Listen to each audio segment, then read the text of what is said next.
இந்த வீடியோவில் நம்ம என்ன பார்க்க போகிறோம்னா லாஸஸில் மீதி பேலன்ஸ் இருக்கிறது. ஆல்ரெடி எலாஸ்டிக் ஷார்ட்டனிங் பார்ட் 2ல் பார்த்துருப்போம். இப்போ பார்ட் 3ல் மீதி இருக்க ஃப்ரிக்ஷன் லாஸு, அதுக்கப்புறம் என்னென்ன லாஸ் இருக்கோ அது எல்லாத்தையும் ஒவ்வொன்றா பார்த்துட்டு வரலாம். இப்போ என்ன ஸ்டார்ட் பண்ணுறோன்னா ஃப்ரிக்ஷன் லாஸ் அப்படின்ட்டு ஸ்டார்ட் பண்ணுவோம். எலாஸ்டிக் ஷார்ட்டன்னா நம்ம ஆல்ரெடி பார்த்துட்டோம்.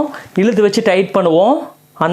அந்த ப்ரீசெஸிங் ஃபோர்ஸ் காரணமாக கான்கிரீட் சுருங்கிறது மூலியமாக உள்ளே இருக்க அந்த டெண்டானும் சுருங்குது. அதனால் அதில் ஏற்படக்கூடிய லாஸ் தான் வந்து நம்ம எலாஸ்டிக் ஷார்ட்டனிங்னு பார்த்துருப்போம். இப்போ நம்ம பார்க்க போகிற டாபிக் வந்து ஃப்ரிக்ஷன் லாஸ். ஓகேங்களா, என்ன ஃப்ரிக்ஷன் லாஸ், எதனால் ஃப்ரிக்ஷன் லாஸ் நடக்குதுன்றதை நம்ம இப்போ பார்ப்போம். இந்த ஃப்ரிக்ஷன் லாஸ் நடக்கிறதுக்கு முன்னாடி இந்த ஃப்ரிக்ஷனால் எதனால் லாஸ் நடக்குன்றதை நம்ம புரிஞ்சுக்கணும். இப்போ பாருங்களேன், இப்போ நான் ஒரு கயிறு இருக்குது, ஒரு பெரிய லென்த்தான ஒரு கயிறு இருக்குதுன்னு வைங்களேன். அந்த கயிறை நான் என்ன பண்ணுறேன், ஒரு கண்ணாடி சர்ஃபேஸ் மேலே போட்டு இழுக்கிறேன். அந்த கயிறோட லென்த் ஒரு கிலோமீட்டர் இருக்குன்னு வச்சுங்க. பிடிச்சி இழுத்துக்கிட்டே போகிறேன். இப்போ நான் பிடிச்சி இழுக்கும் பொழுது அந்த கண்ணாடி சர்ஃபேஸ்க்கும் அந்த கயிறுக்கும் நடுவில் ஒரு உராய்வு ஏற்படும். ஓகேங்களா, அது அந்தளவுக்கு எஃபெக்ட் ஹெவியாக இருக்காது. நான் பிடிச்சி இழுத்து அது ஆல்ரெடி ஸ்மூத்தாக என் கூட வந்துக்கிட்டே இருக்கும். இப்போ அதே கயிறு கொண்டு போய் ஒரு தார் ரோடு மாதிரி ஒரு ஹெவியான ரஃப்பான சர்ஃபேஸ் மேலே போட்டு நான் இழுக்கிறேன்னு வைங்களேன். அப்படி நான் இழுக்கிறது மூலிமா என்ன நடக்குன்னா, என்னால் இழுக்க முடியாது. ஏன் இழுக்க முடியாது? அந்த கயிறு இழுக்கிறதுக்கும் ஓகேங்களா அந்த ரோடோட சர்ஃபேஸுக்கும் நடுவில் என்ன இருக்குது, ஃப்ரிக்ஷன் ஹெவியாக இருக்குது. இப்போ அந்த ஃப்ரிக்ஷனால் அந்த ஃப்ரிக்ஷன் என்ன பண்ண விடாது, பிரேக் போட்டு வச்சுக்கோ. அதனால் என்ன பண்ணாது, நம்ம எந்த அளவுக்கு பிடிச்சி இழுக்கிறோமோ அந்த ஸ்ட்ரெஸ் என்ன ஆகாது, கன்வெர்ட் ஆகாது. அதை விட கம்மியாக தான் என்ன ஆகும், அதுக்குள்ளே கன்வெர்ட் ஆகிட்டு போயிட்டே இருக்கும். பிடிச்சி இழுத்தாலும் நம்மளால் அந்தளவுக்கு இழுக்க முடியாது. முன்னாடி இருக்க கயிறை நம்ம ஈஸியாக இழுக்கலாம். ஆனால் தூரமாக இருக்க அந்த கயிறுக்கு என்ன ஆகாது, நம்ம பிடிச்சி இழுக்கிற அந்த ஃபோர்ஸ் போகாது. நடுவில் எல்லாம் செலவாயிட்டே போயிடும் ஃப்ரிக்ஷனால். நான் இங்கே இழுத்தா ஃபஸ்ட்டு என் கைக்கு பக்கத்தால் இருக்க கயிறு நல்லா இழுக்குமோ ஒழிய தூரமாக இருக்க கயிறுக்கு என்னோட எஃபெக்ட் போய் சேர்றது தாமதமாயிடும். ஃப்ரிக்ஷனால் ஏற்படக்கூடிய லாஸ் தான் வந்து இந்த ஃப்ரிக்ஷன் லாஸ். இந்த ஃப்ரிக்ஷன் லாஸு நான் சொல்லியிருக்கேன், இந்த ரோட்டில் போட்டு தேய்க்கிறது, கண்ணாடியில் போட்டு தேய்க்கிறன்ற மாதிரி சொல்கிறீங்க. இது எப்படி ஒரு ஆக்சுவலாக ஒரு பீமுக்குள்ளே, ஒரு ப்ரீஸ்ட்ரெஸ் பீமுக்குள்ளே நடக்கும் அப்படின்றத நம்ம இப்போ பார்ப்போம். ஆக்சுவலாக ஃப்ரிக்ஷன் லாஸ் எதில் மட்டும்தான் நடக்கும்னா போஸ்ட் டென்ஷன் பீமில் மட்டும்தான் நடக்கும். போஸ்ட் டென்ஷன் ஓகேங்களா, ப்ரீ டென்ஷனில் நடக்காது. ஓகேங்களா, ஏன் ப்ரீ டென்ஷனில் நடக்காது? ப்ரீ டென்ஷன் பீமில் ஆல்ரெடி கயிறு இழுத்து வச்சுட்டு, டெண்டானை இழுத்து வச்சுட்டு, அதுக்கப்புறம் நம்ம மோல்டு போட்டுட்டு அந்த கயிறுக்கும் அந்த மோல்டும் ஒன்னோட இறுக்கி பிடிச்சிக்கும். ஓகேங்களா, பாண்ட் ஆகிடும். அதுக்கப்புறம் நான் 2 பக்கமும் கட் பண்ணி விடுவேன். இதுதான் வந்து ப்ரீ டென்ஷனில் நடக்கும். இங்கே எது நடக்க வாய்ப்பு இல்லை.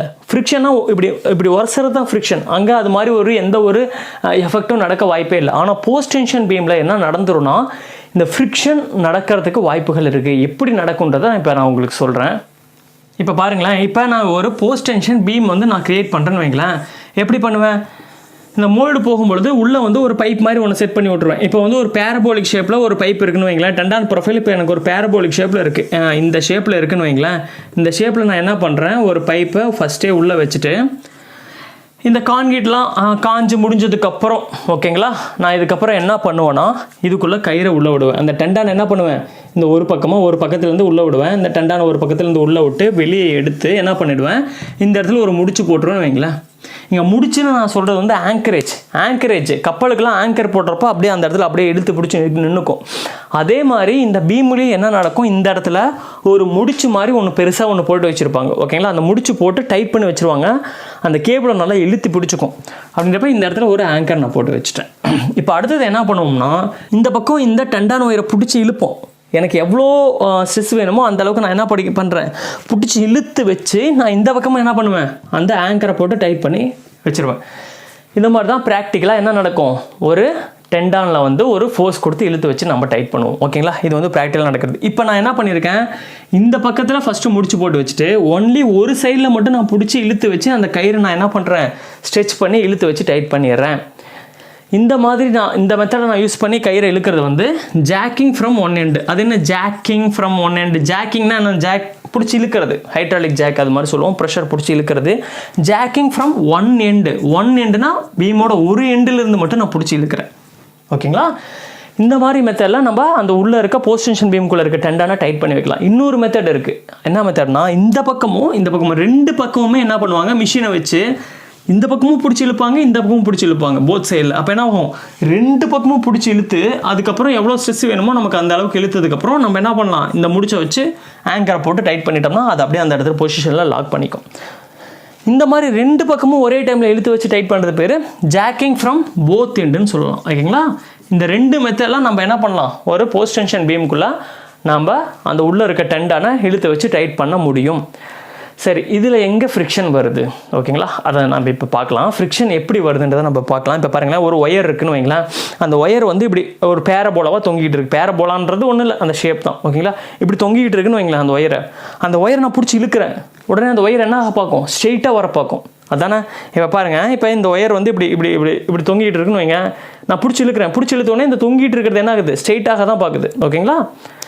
அதே கான்செப்ட் தான் இங்கே என்னன்னா, இப்போ நான் என்ன பண்ணுறேன், இந்த பக்கம் டெண்டானை முடிச்சு போட்டு வச்சுட்டு நான் இந்த பக்கம் பிடிச்சி இழுக்கிறேன்னா வைங்களேன், ரெண்டு பக்கமும் பிடிச்சி இழுக்கிறேன். நான் ஒன் சைடு மட்டும் பிடிச்சி இழுக்கிறேன். எப்படி பிடிச்சி இழுத்தாலும் இங்கே இருக்க டெண்டான் என்ன ஆக பார்க்கும், ஸ்ட்ரெயிட்டாக வந்து நிற்க தான் பார்க்கும்.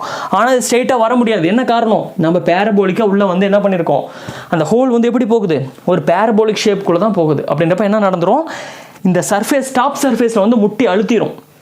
அப்படின்றப்ப நான் பிடிச்சி இழுக்க இந்த ஒயர் வந்து இந்த டாப் சர்ஃபேஸில் வந்து ஒரு அழுத்தத்தை கொடுக்கும் ஓகேங்களா. ஏன்னா இது மேலே போக தான் பார்க்குது, ஸ்ட்ரெயிட்டாக தான் பார்க்குது. ஆனால் இந்த சர்ஃபேஸ் கான்கிரீட் சர்ஃபேஸில் போய் கரெக்டாக உரசிடும், வச்சு அழுத்தும். இழுக்க ஒரு ஃபோர்ஸ் வந்து அந்த கான்கிரீட்டோட அந்த ஹோல்குள்ளே உள்ளே இருக்க பைப்போட சர்ஃபேஸை பிடிச்சி அந்த டெண்டான் அந்த ஒயர் வந்து பிடிச்சி அழுத்திட்டு இருக்கும். இப்போ அழுத்திட்டு இருக்கும்பொழுது நான் பிடிச்சி இழுத்தனா அந்த இந்த இதுவும் ஒன்னோட ஒன்று அழுத்திட்டு இருக்கு. ஆல்ரெடி பிடிச்சி இழுக்கும்போது ரெண்டுக்கு நடுவில் என்ன நடக்கும், ஒரு உராய்வு நடக்கும். இந்த உராய்வு காரணமாக என்ன ஆகிடும்னா, இப்போ நான் இப்போ பிடிச்சி இழுக்கிறேன்னா எனக்கு ஜாக் பண்ணுற பக்கத்தால் இருக்க ஒயர் அதிகமாக ஸ்ட்ரெச் ஆகும், அதிகமாக இழுக்கும். ஆனால் தூரம் போக போக என்ன ஆகாது, அந்த ஃபோர்ஸ் அதுக்குள்ளே கன்வெர்ட் ஆகாது. ஏன்னா உள்ளே நடக்கிற ஃப்ரிக்ஷன் காரணமாக. அதே மாதிரி இப்போ நான் என்ன பண்ணுறேன், ஜாக்கிங் ஃப்ரம் ஒன் எண்டில் இந்த பக்கம் பிடிச்சி அடைச்சி வச்சுட்டேன். நான் இந்த பக்கம் மட்டும் பிடிச்சி இழுக்கிறேன்னா, இழுக்கும்போது ஆல்ரெடி இது ஸ்ட்ரெயிட்டாக பார்க்கும், ஆனால் ஸ்ட்ரெயிட் ஆக முடியாது. அதனால் இதோட டாப் சர்ஃபேஸை போய் நல்லா அழுத்திக்கும், ஹெவியாக அழுத்திட்டு இருக்கும். அந்த டைமில் நான் பிடிச்சி இழுக்கும் பொழுது இதில் நடக்கிற ஃப்ரிக்ஷன் காரணமாக என்ன நடந்துருன்னா, இங்கே இருக்க ஒயர் நல்லா ஸ்ட்ரெச் ஆகும். ஆனால் இந்த ஃப்ரிக்ஷன் காரணமாக இது குறைஞ்சி இந்த தூரத்தில் இருக்க ஒயர் இருக்குது பார்த்தீங்களா, அதில் அந்த அளவுக்கு ஃபோர்ஸ் போகாது, லைட்டாக தான் பிடிச்சி இழுக்கும். இங்கே நுண்ணில் இருக்க ஒயரும் நல்லா இழுக்கும். ஆனால் தூரம் போக அந்த இழுவை குறைஞ்சிக்கிட்டே போய் கடைசியாக எண்டில் இருக்க ஒயரால் என்ன பண்ண முடியாது, அந்த அளவுக்கு நான் நினச்ச அளவுக்கு அதெல்லாம் ஸ்ட்ரெச் பண்ணி இழுக்க முடியாது. இதுதான் வந்து என்னது, ஒரு ஃப்ரிக்ஷனால் ஏற்படக்கூடிய எஃபெக்ட் ஓகேங்களா. அதே மாதிரி ஜாக்கிங் ஃப்ரம் போத் எண்டில் பார்ப்போம். ஜாக்கிங் ஃப்ரம் போத் எண்டில் இந்த பக்கம் பிடிச்சி இழுப்போம், இந்த பக்கம் பிடிச்சி இழுப்போம். அது அந்த ஒன் சைடில் இருக்க பிடிச்சி இழுக்கும் பொழுது நமக்கு லாஸ் நடக்கும். தூரமாக வர அந்த ஒயரை பிடிச்சி இழுக்கிறது கஷ்டமாயிடும். தூரம் வர அதோட எஃபெக்ட் குறைஞ்சி போயிடும். அதை காம்பன்சேட் பண்ணுறது டபுள் சைடு கூட சில டைம் பிடிச்சி இழுப்போம். இப்போ டபுள் சைடு பிடிச்சி இழுக்கிறனால என்ன நடக்கும், இந்த எண்டு எங்கே இடத்துல ஜாக் பண்ணுறோமோ அதுக்கு பக்கத்தாலே இருக்க ஒயர் நல்லா பிடிச்சி இழுக்கும். ஆனால் அதுலேருந்து தூரம் வர குறைஞ்சி இப்போ மிட்டில் வந்து என்னாகும், ஸ்லோவாக இருக்கும். அதோட எஃபெக்ட் வந்து மிட்டில் வந்து குறைஞ்சிரும். ஏன்னா இங்கேருந்து தூரம் வந்து இதோட மிட்டு தான் ஓகேங்களா. அப்படின்றப்ப இங்கேயும் நான் ஜாக் பண்ணுறேன், இங்கேயும் ஜாக் பண்ணும்பொழுது மிட் செக்ஷனில் வந்து அதோட எஃபெக்ட் குறைஞ்சிரும். ஆனால் ஒன்லி ஒன் சைடில் வந்து மட்டும் நான் பிடிச்சி இழுக்கும் பொழுது ரொம்ப தூரம் இந்த பாயிண்டில் வந்து அதோட எஃபெக்ட் குறைஞ்சி போய் அந்த இடத்துல இருக்க ஒயரோட எஃபெக்ட் எப்படி இருக்கும், கம்மியாக இருக்கும். அந்த இடத்துல லைட்டாக தான் இழுக்கும். ஆனால் ஜாக் பண்ணுற இடம் வந்து நல்லா ஃபுல் ஃபோர்ஸில் இழுக்கும் ஓகேங்களா. இப்போ அதுக்கான டயக்ராம் மாதிரி நான் வரைஞ்சி காட்டுறேன் பாருங்கள். இப்போ ஜாக்கிங் ஃப்ரம் ஒன் எண்டுன்னு வச்சுக்கலாம் பாருங்களேன். இப்போ jogging from one end, only இந்த எண்டுலேருந்து மட்டும் இழுக்கிறேன், ஒன் எண்டு. இப்போ இந்த எண்டு இந்த கரெக்டாக இந்த ஜாக் பண்ணுற அந்த பொசிஷனில் இருக்க அந்த ஒயர் வந்து நல்லா ஸ்ட்ரெச் ஆகும். அதுக்குள்ளே இருக்க ஸ்ட்ரெஸ் லெவல் வந்து பயங்கரமாக இருக்கும் ஓகேவா. அப்படின்றப்ப நான் எவ்வளோ ஸ்ட்ரெஸ் கொடுக்குறனோ அவ்வளோ ஸ்ட்ரெஸ் இந்த இடத்துல இருக்கும். P0ங்கிற அளவுக்கு இதில் ஸ்ட்ரெஸ் கொடுக்குறேன்னு வைங்களா, ஒரு 1500 Nm/mm², 1200 per mm² அப்படிங்கிற அளவுக்கு அதுக்குள்ளே பிடிச்சி இழுக்கிறேன். அந்த ஸ்ட்ரெஸ் அதுக்குள்ளே போகுதுன்னா கரெக்டாக ஜாக் பண்ணுற எண்டில் வந்து அதே அளவு இருக்கும். ஆனால் தூரம் வர என்ன நடக்குதுன்னா குறைஞ்சி இந்த இடத்துல ரொம்ப குறைஞ்சிரும் ஓகேங்களா. அதுக்கான காரணம் என்ன, இங்கே இருக்கக்கூடிய ஃப்ரிக்ஷன் தான். இந்த ஃப்ரிக்ஷன் வந்து என்ன பண்ணும், கொஞ்சோண்டு எடுத்துக்கும். அந்த ஸ்ட்ரெச் பண்ணுறதை எடுத்துக்கிட்டு லென்த்து போக ஃப்ரிக்ஷன் எஃபெக்ட் எப்பயுமே லென்த் எஃபெக்ட் தான். லென்த்து போக அதோட அந்த இது வந்து எடுத்துக்கும். ஃப்ரிக்ஷனால் கொஞ்சமாக குறைஞ்சி தூரம் போகும்பொழுது அந்த அளவுக்கு அந்த ஒயருக்குள்ளே ஸ்ட்ரெச் போகாது. இந்த இடத்துல இருக்கக்கூடிய ஸ்ட்ரெஸ் வந்து கம்மியான ஸ்ட்ரெஸ்ஸு கம்மினா என்னது, அதை லைட்டாக தான் பிடிச்சி இழுக்கும். அப்படின்றப்ப நம்ம எதிர்பார்த்த ஸ்ட்ரெஸ் இந்த எண்டுக்கு போகாது. அப்படின்றப்ப இந்த இனிஷியல் ஸ்டேஜில் P0 வர குறைஞ்சி இந்த இடத்துல குறைஞ்சிரும். அப்படின்றப்ப நான் என்ன பண்ணுறேன், ஜாக் பண்ணுற பொசிஷனில் எக்ஸ்ன்னு வச்சுக்கிறேன். அங்கேருந்து ஒரு எக்ஸ் டிஸ்டன்ஸில் இந்த ஸ்ட்ரெஸ்ஸோட வேல்யூ Px ஓகேங்களா. இந்த ஜாக் பண்ணுற x = 0னா என்னது, 0 பொசிஷனில் நான் ஜாக் பண்ணுற எண்டுன்னு அர்த்தம். அந்த எண்டில் வந்து என்னோட வேல்யூ P0. ஆனால் ஒரு எக்ஸ் டிஸ்டன்ஸ் போக அதோட வேல்யூ வந்து குறைஞ்சிக்கிட்டு போயிட்டே இருக்கும். இந்த இடத்துல வந்து என்ன ஆகிடும், Pxோட வேல்யூ ரொம்ப குறைஞ்சிரும் ஓகேங்களா. இந்த இடம் என்னது, x = L. x = Lங்கிற இடத்துல Px இந்த எண்டில் இனிஷியல் கொடுத்த அளவு ஸ்ட்ரெஸ் இருக்காது, குறைஞ்சு தம்மா துண்டாக மாறிடும். ஸ்ட்ரெஸ் வந்து ரொம்ப கம்மியாக போயிடும். ஓகேங்களா, அது வந்து நமக்கு இழப்பு தான். ஓகேங்களா, இந்த மாதிரி இழப்பு. ஓகே, அதே மாதிரி நான் இப்போ டபுள் சைடு நான் பிடிச்சி ஸ்ட்ரெச் பண்ணுறேன்னு வைங்களேன், இந்த பக்கம் பிடிச்சி இழுக்கிறேன், இந்த பக்கம் பிடிச்சி இழுக்கிறேன். அப்போ என்ன நடக்கும்? கரெக்டாக ஜாக் பண்ணுற எண்டில் நல்லா இழுக்கும். ஓகேங்களா, இந்த இடமும் இனிஷியல் P0, இங்கேயும் P0 கிடைக்கும், இங்கேயும் P0 கிடைக்கும். ஆனால் இங்கேருந்து வர ஃப்ரிக்ஷன் எஃபெக்ட் குறைஞ்சு மிட்டில் வந்து என்ன ஆகிடும்? ரொம்ப கம்மியாக மாறிடும். கரெக்டாக மிட்டு தான் இங்கேருந்து அதிக தூரம், இதுக்கும் அதிக தூரம். அப்படின்றப்ப இப்போ நம்மளால் ஃப்ரிக்ஷன் எஃபெக்டை கொஞ்சம் கம்மி பண்ணிட முடியும். ஓகேவா, ரொம்ப லாஸு இப்போ கம்மியாக பண்ணிட முடியும். ஏன்னா இந்த பக்கமும் பிடிச்சி இழுக்கிறேன், இந்த பக்கமும் பிடிச்சி இழுக்கிறேன். அப்படின்றப்ப இந்த ஒயர் நல்லா ஸ்ட்ரெச் ஆகும், இந்த ஒயரும் ஸ்ட்ரெச் ஆகும். ஆனால் தூரம் போக லாஸ்னால அது குறைஞ்சு மிட்டில் வந்து அதிகமான லாஸ், PXங்கிற அதிகமான லாஸ் வந்து இதில் நடந்துடும். இப்போ நம்ம இதுலேருந்து ஒரு விஷயத்தை தெளிவாக புரிஞ்சுக்கணும். இதுதான் இந்த ஃப்ரிக்ஷன் எஃபெக்டோட பேசிக் ஐடியாவே. இந்த ஐடியாவை புரிஞ்சுக்கிட்டோம்னா எந்த மாதிரி சம்மந்தம் வந்தாலும் நமக்கு கன்ஃபியூஸ் ஆகவே ஆகாது, நம்ம ஈஸியாக ஆன்சர் கொண்டு வந்துட முடியும். ஓகேங்களா, ஜாக்கிங் ஃப்ரம் போத் எண்டில் என்ன நடக்குதுன்னு சொல்கிறேன். இப்போ பாருங்கள், இந்த பாயிண்ட்லையும் ஜாக் பண்ணுறேன், இப்போ இந்த பாயிண்ட்லையும் ஜாக் பண்ணுறேன். அப்படின்றப்ப x = 0, ஜாக் பண்ணுற எண்டு வந்து x = 0. அப்போ எக்ஸ் தூரம் போக என்ன ஆகுது? லாஸ் நடந்துக்கிட்டு போயிட்டே இருக்குது. அப்படின்றப்ப x = L/2ங்கிற டிஸ்டன்ஸில் மேக்ஸிமம் லாஸ் நடக்குது. அதே மாதிரி இங்கிருந்து x = L/2 தூரத்தில் மேக்ஸிமம் லாஸ் நடக்குது. எப்போ? Jogging at both end. ரெண்டு எண்டுலையும் நான் பிடிச்சி இழுக்கும் பொழுது இந்த இடத்துல நான் எதிர்பார்த்த ஸ்ட்ரெஸ் டக்குன்னு போயிடும், இங்கே போயிடும். ஆனால் தூரம் வர குறைஞ்சி மிட்டில் தான் வந்து அதிகமான லாஸ் இந்த இடத்துல நடக்குது. இதுதான் வந்து போத் எண்டு. ஓகேங்களா, அப்போ இதுலேருந்து ஒரே ஒரு கோர் விஷயம் என்னென்னா, போத் எண்டு ஸ்ட்ரெச் பண்ணும்பொழுது மிட்டில் அதிக லாஸ், x = L/2ல். அதே மாதிரி ஃப்ரம் ஒன் எண்டில் பிடிச்சி ஸ்ட்ரெச் பண்ணும்பொழுது மேக்ஸிமம் லாஸ் x = L. அதோட இந்த பக்கம் இழுத்தோம்னா அந்த நுனியில் தான் என்ன ஆகுது? மேக்ஸிமம் லாஸ் நடக்குது. இந்த விஷயம் தான் ரொம்ப முக்கியம். ஓகேங்களா, எந்த இடத்துல மேக்ஸிமம் லாஸ் நடக்குதுன்னு. ஓகேவா, இதை நம்ம தெரிஞ்சுக்கிட்டோம்னா எல்லாத்தையும் புரிஞ்சுக்க முடியும். இப்போ இந்த இழப்புக்கு காரணம் என்னன்னு சொல்லியிருக்கேன்? ஃப்ரிக்ஷன். என்ன சொல்லியிருக்கேன்? ஃப்ரிக்ஷன். இந்த ஃப்ரிக்ஷன் வந்து ரெண்டு விஷயத்தால் நடக்குதுன்னு சொல்லியிருக்காங்க. ஓகேங்களா, ஃப்ரிக்ஷனுக்கு காரணம் ரெண்டு விஷயம், அந்த ஒயரில் இருக்க ரெண்டு விஷயம் காரணம்னு சொல்லியிருக்காங்க. ஃபஸ்ட்டு விஷயம் கர்வேச்சர் எஃபெக்ட்னு ஒன்று சொல்கிறாங்க. என்ன எஃபெக்ட்? Curvature effect. இன்னொரு எஃபெக்ட் பேர் wobbling எஃபெக்ட், அப்படி இல்லைன்னா லென்த் எஃபெக்ட்டு, அப்படி இல்லைன்னா வேவ் எஃபெக்ட் அப்படின்ற மாதிரி சொல்கிறாங்க. என்னென்னமோ பேர் இருக்குது அப்படின்னு ஒன்றுமே கிடையாது. சிம்பிளாக இப்போ புரிஞ்சுட்டு பாருங்கள்.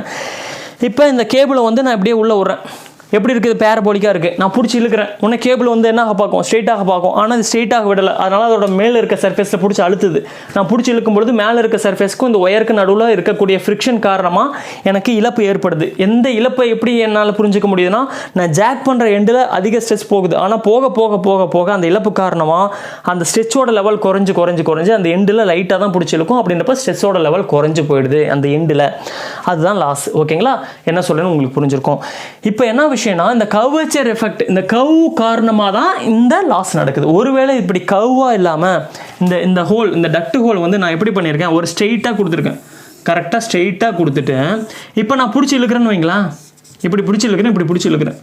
இப்போ என்ன நடக்கும்? இதோட டாப் சர்ஃபேஸில் போய் இந்த ஒயர் ஒட்டுமா? உரசாதியா? ஆல்ரெடி ஸ்ட்ரெயிட்டாக தான் இருக்குது. அப்படின்றப்ப என்ன ஆகாது? மேலே போக வேண்டிய அவசியம் இல்லை, இதை பிடிச்சி அழுத்த வேண்டிய அவசியம் இல்லை. அப்படின்றப்ப என்ன நடக்காது? இந்த லாஸ் நடக்காது. அப்படின்னா கவுன்னு என்னது? இப்படி வளைஞ்சு போகிறது காரணமாக தான் என்ன நடக்குது? இந்த ஃப்ரிக்ஷன் லாஸே நடக்குதுன்னு சொல்லிடுறாங்க. அப்படின்றப்ப இந்த கர்வேச்சர் எஃபெக்ட்டுக்கு எது முக்கிய காரணமாக இருக்குது? இந்த வளைவு தான் காரணமாக இருக்குது. இந்த வளைவுங்கிறது என்னது? ஆங்கிள். ஓகேங்களா, இந்த தீட்டா. ஒருவேளை ஸ்ட்ரெயிட்டாக கொடுத்தோம்னா இந்த தீட்டாவோட வேலை என்ன வரும்? 0 ஆகிடும். ஸ்ட்ரெயிட்டாக போச்சுன்னா இங்கே தீட்டா என்னது? 0. தீட்டா எப்பயும் எப்படி இருக்குதுன்னா ஹரிசாண்டல் கூட அந்த லைன் எப்படி ஆங்கிளை மேக் பண்ணுதோ அதுதான் ஆங்கிள். இப்போ ஸ்ட்ரெயிட்டாக போகிற லைனுக்கு ஸ்ட்ரெயிட்டாக என்னது? ஆங்கிள் 0 தான். 0 ஆங்கிளில் போயிட்டுருக்கு. ஆனால் ஒரு வளைவாக நான் கொடுத்தேன்னா அது என்ன ஆகும்? ஒரு குறிப்பிட்ட ஆங்கிளில் போகுது. இந்த ஆங்கிள் கூட என்ன ஆகிட்டே போகுதுன்னு அர்த்தம்?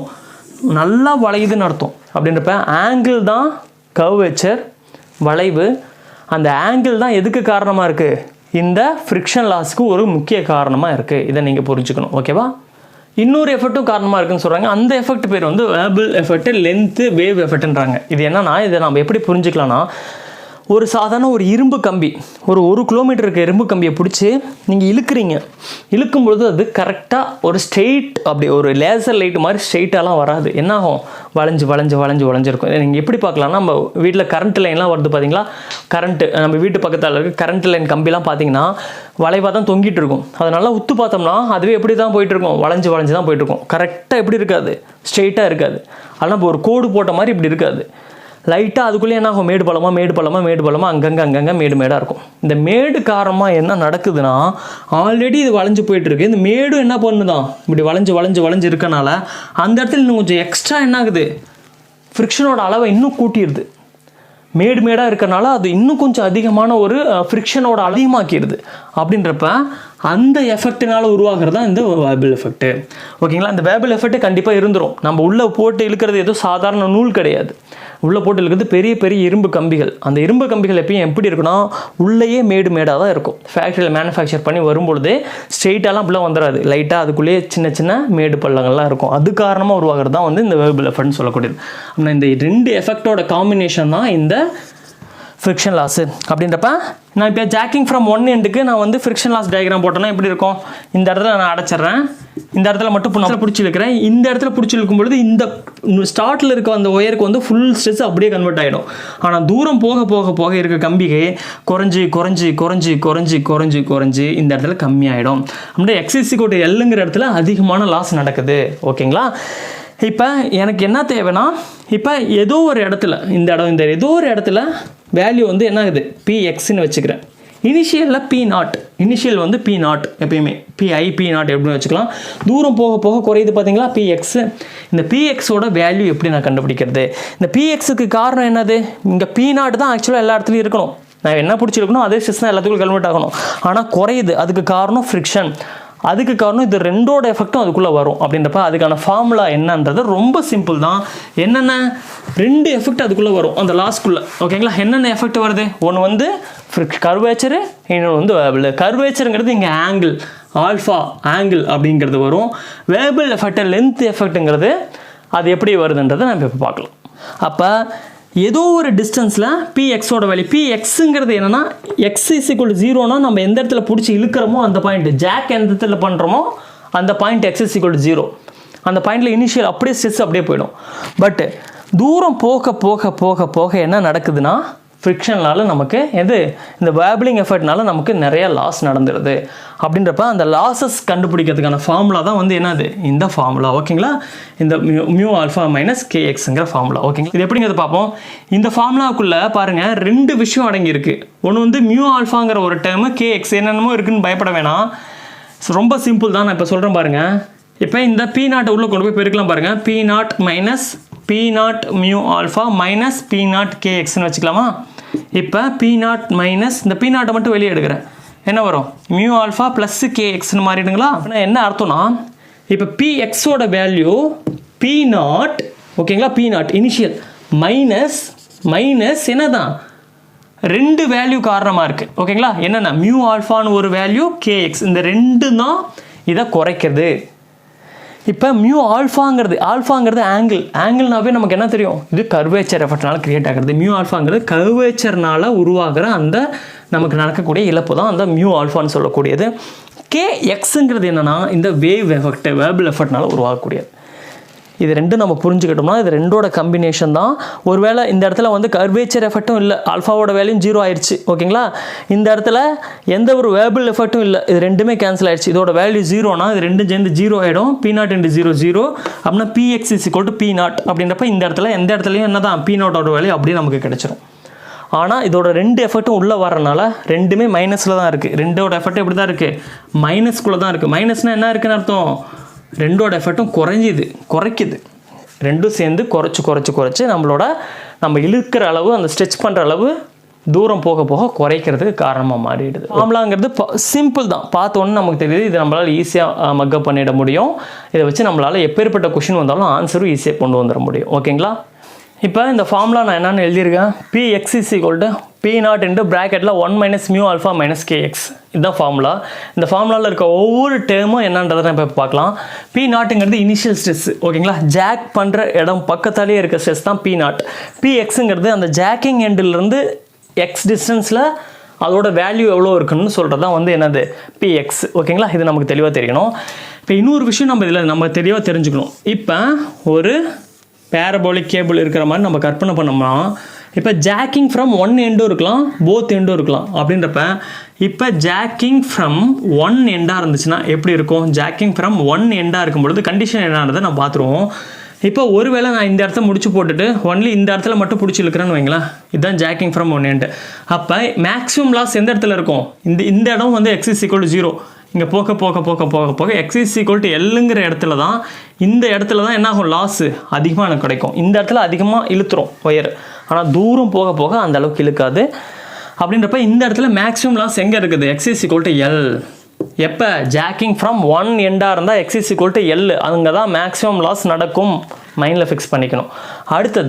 அடுத்த விஷயம் என்னன்னா, இதில் தெளிவாக தெரிஞ்சுக்கணும்.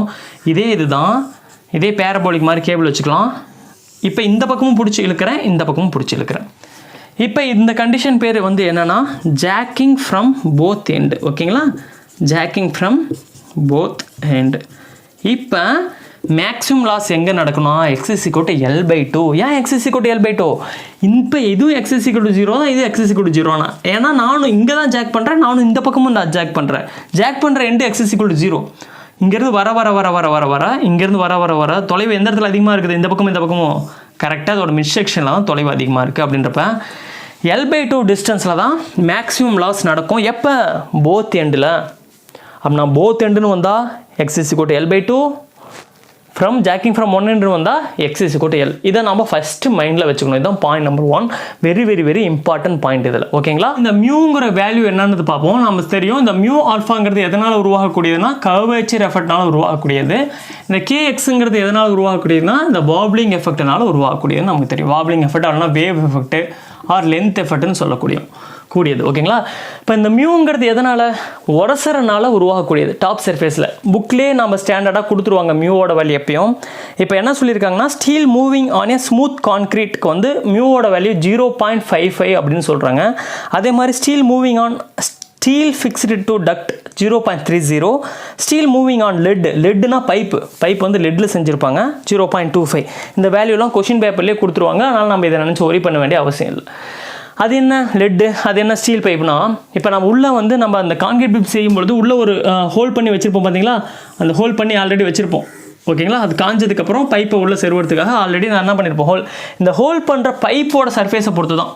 ஒருவேளை பிவிசி பைப் நான் பண்ணியிருக்கலாம், இல்லைனா எந்த பைப்புமே இல்லாமல் கான்க்ரீட்லேயே ஒரு பைப் மாதிரி ரெடிமேடாக செஞ்சுருக்கலாம். அப்படின்றப்ப இப்போ நான் என்னோட உரசர சர்ஃபேஸ் மேலே என்ன மெட்டீரியல் இருக்கோ அதுக்கேற்ற மாதிரி மியூவோட வேல்யூ மாறும். ஒருவேளை லெட்டு சர்ஃபேஸில் வந்து லெட் பைப் வந்து போட்டிருந்தாங்கன்னா அதுக்கேற்ற மாதிரி மாறும்.